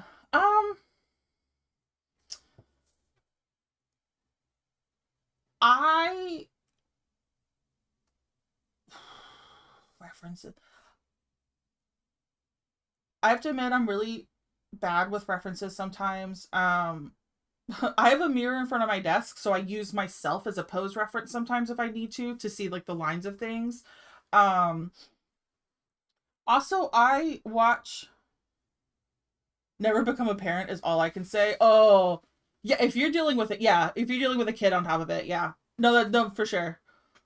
Like, I love kids. They're great, but you become them. Like you're just a shadow of them. You're just their parent. Yeah, no, for sure. Um, but yeah. It really helps if you have a like I'm gonna use a Tumblr term. It helps if you have a blurbo. I love Lincoln Zelda. I'm kind of always drawing Lincoln Zelda. And so I'll draw Lincoln Zelda and I'll draw like, oh, that was a cool pose. And I'll take like, again, I'm going to go back to Persona because it's just on the top of my mind. I'll take like something, a pose or something, a frame or, a piece of like, marketing art. And then I'll just draw Lincoln Zelda in those places. Use those as like references and stuff like that. Um, I also use what's her name? I think her name is like it's Sakuna official or Sakura official or something. There's a mocap artist that's on YouTube. She's really cute. But she'll like film herself doing basically her different jobs. Like she'll be hired to do the mocap for different, anime characters, usually a lot of video games, and so she'll do them in different styles of like getting hit super hard. She'll like, she like flings herself backwards. They like put her in the big rigging sometimes to like really get her feet up off of the air to get those big like Guilty Gear kind of style, big backflips. And those videos are really neat because like you can pause them and almost every single frame she's in some type of pose that you can kind of like, I'm gonna try sketching that out. um I would also say I feel like my anatomy got a lot better when I learned how to do, what are they called, those like fast those fast sketches, the one where you're basically just like, you're not going into detail mines, you're just getting the like the motion. You're like trying to get the proportions of the motion right of like the whole body. Um for a hot second I had, let's see, oh my music doing this. Um so my nephew is in basketball, and for a while there I was going to many of his basketball games, and so I would like take my sketchbook and I would just try to draw the game. And like obviously they're not going to stop and pose for you. So I had to learn, and again, it's like this was all just for me, and I knew it was just sort of like for my own edification. But yeah, practicing drawing like people in motion really helped my anatomy a lot. It made my people look more real. Um, but yeah, part of it is just like sometimes you really just gotta kind of look and see, and really determine where your art is now, where you want your art to be, you know, in terms of like, do you want to get better at line work, do you want to get better at coloring, do you want to get better at anatomy, or and maybe it's all of it, but like you're gonna, you know, pick one at a time, and then like make little lessons homework for yourself to be like, okay, we're going to work on coloring, or we're going to work on eyeballs. You know, you can even pick something like, I'm just going to work on hands. I worked on hands for like, I remember like a year in high school where like I just drew hands because I was really into yaoi, and everyone had really great hands in yaoi, and I had no idea how they did that. Just being really super real. Um, and so I spent like, I think like all of my senior year of high school was just drawing hands. Just because I was just like, I want to learn how to do that. I want that for myself. um but yeah. I'm a big proponent of like, make make a tailored lesson plan for yourself, you know? Because also like I don't know when you came in, but like I mentioned it a couple times, I have nothing wrong with it. Yeah. Let's the art in Yellowy is fantastic. Also, I just like it when boys kiss. I like it when girls kiss too. I just like everyone who kisses. Um, but yeah, like I kind of forgot what. Oh, I was saying I have ADHD. I don't know if you can tell just by the way I talk, but I do have ADHD. Um, and so for me, oftentimes my biggest enemy is like literally focus. I have a very hard time on focusing things that I don't have an interest in, even when I know that they're going to be good for me. So I have learned that I have to kind of hide those things, much like you would hide, you know, maybe vegetables in a toddler's meal. um, so like, I'm like, man, I want to really work on hands. And that also made me work on like line art and like shading, you know, kind of thing. Like I was like, okay, if I'm gonna make the best hands, I have to do the thing that I also kind of don't want, you know. Um, but yeah, I so much of my life is just learning how to trick my brain into doing things I don't want to do. But yeah, yeah. I would say look at like, you know, look at where you're at, and then try to look and see where you would like to be. And then it's okay if if the lesson plan is long, the roadmap is long or whatever. It doesn't have to be overnight. Just keep working at it. What I was thinking was work from one to the other, work on faces till I'm sick of it, then hands, then color. Yeah, if that makes your brain happy, because for some people that is like the way to do it, like their brain clicks in and they're like, yes, you know, they're like, you're marking stuff off of a list. I totally get it. I would say also, if you need to deviate from that plan, there's nothing wrong with that, because it's your art journey, not anybody else's. Like, if you're doing it for yourself, like, you know what, I can be your teacher, and I don't care what order you do it in. I'm just happy to see you practice. I'm a pass fail kind of person. Like, you know, as long as you're putting the effort in, we're good. Like, you don't need permission to jump around the book. You don't have to do things one chapter at a time. Is what I'm trying to get at. because so much of art is just I need to be sick of it that I can do it in my sleep. Okay, yeah. No, for sure. And I'm honestly like I've almost gotten that way with hands. Um just like I've drawn them so much that I can do it in my sleep. Uh it's my superpower that I worked very hard to get. uh yeah. Um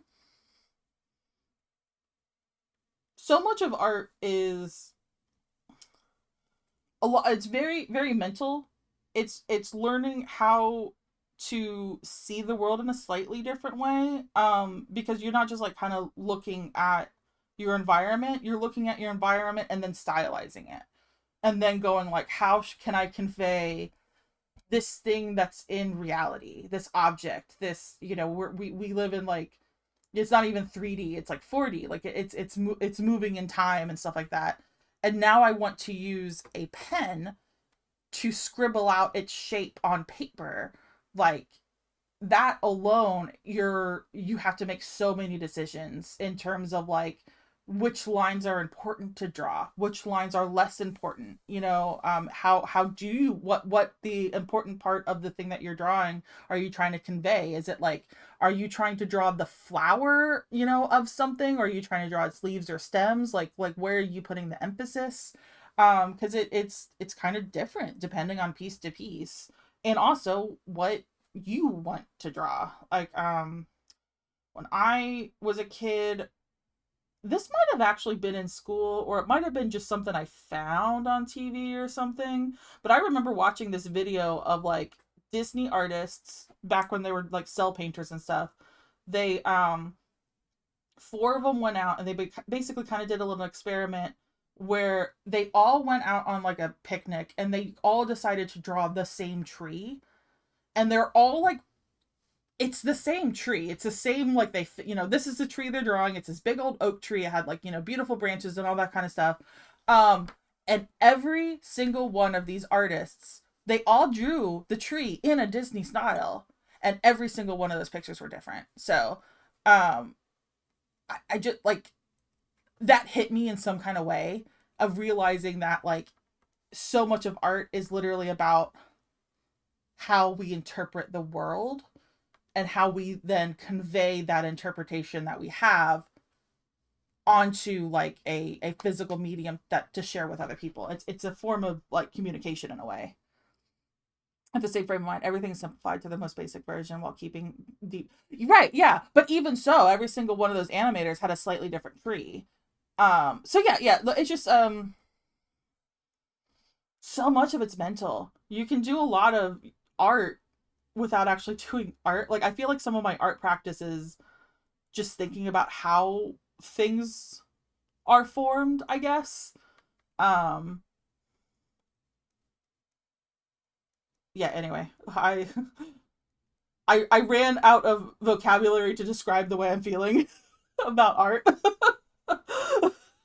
uh but yeah, there's a lot of it is just kind of mind and body practice,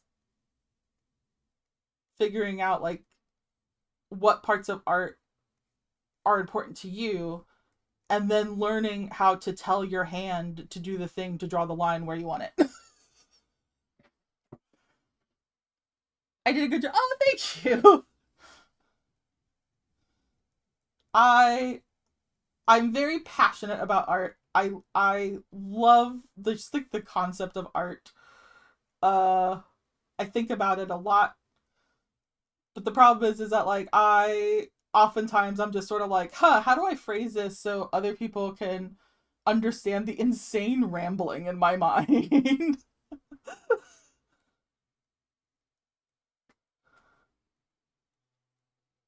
God, the other day, like, I don't know where you're at if you get these commercials where they're like, it probably says something about me. I get the commercials for medication for like depression, probably for a very obvious algorithm reason. It's fine.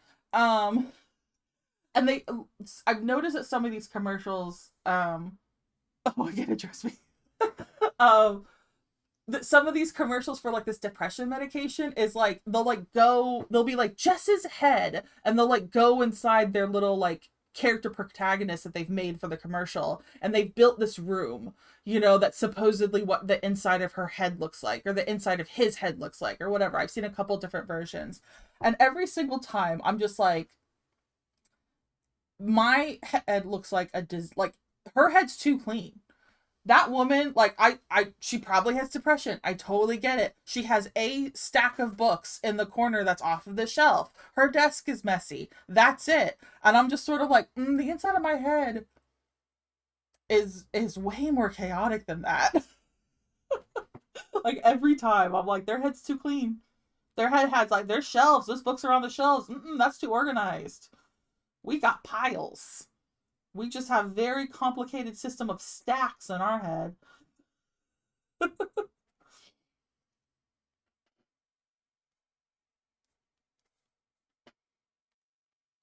All right. Which lines are we keeping? Probably just those. Okay.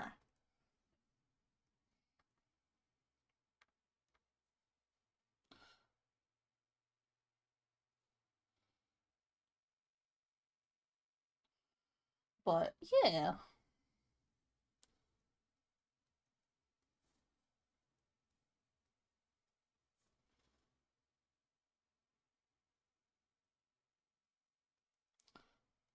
My music is going in and out. It is annoying me.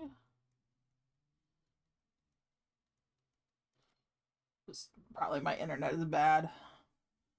Yeah.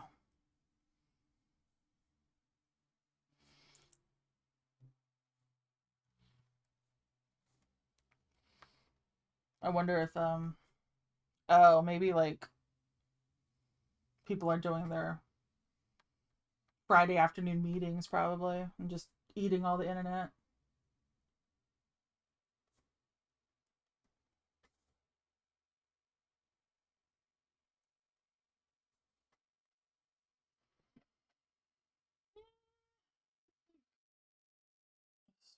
This fingy isn't.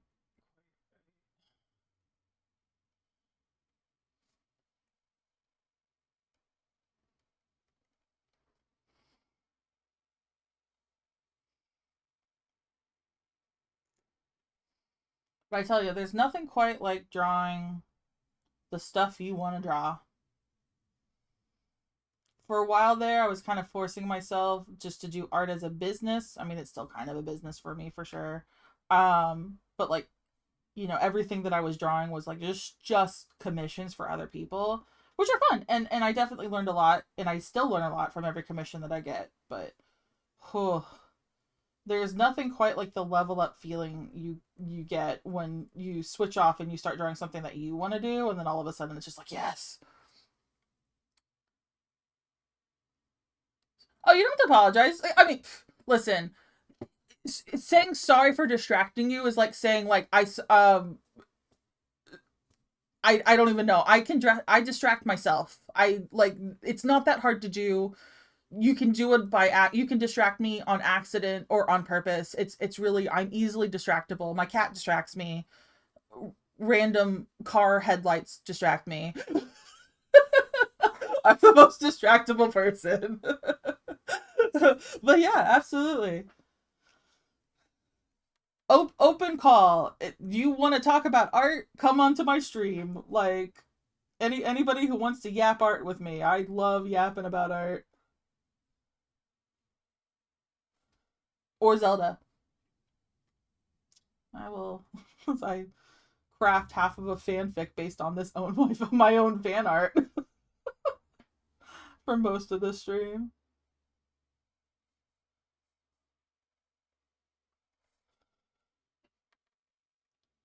There's a few things, but I'll volley to catch you when I get. Oh, awesome! Yeah, this was kind of a strange day. I usually do Tuesdays and Thursdays, mornings, but I'm doing a makeup stream because yesterday was weird. And in fact, I actually probably got to hop off here. I got stuff I got to do in the evening that I got to prepare for. So, um, but yeah, it was nice talking to you.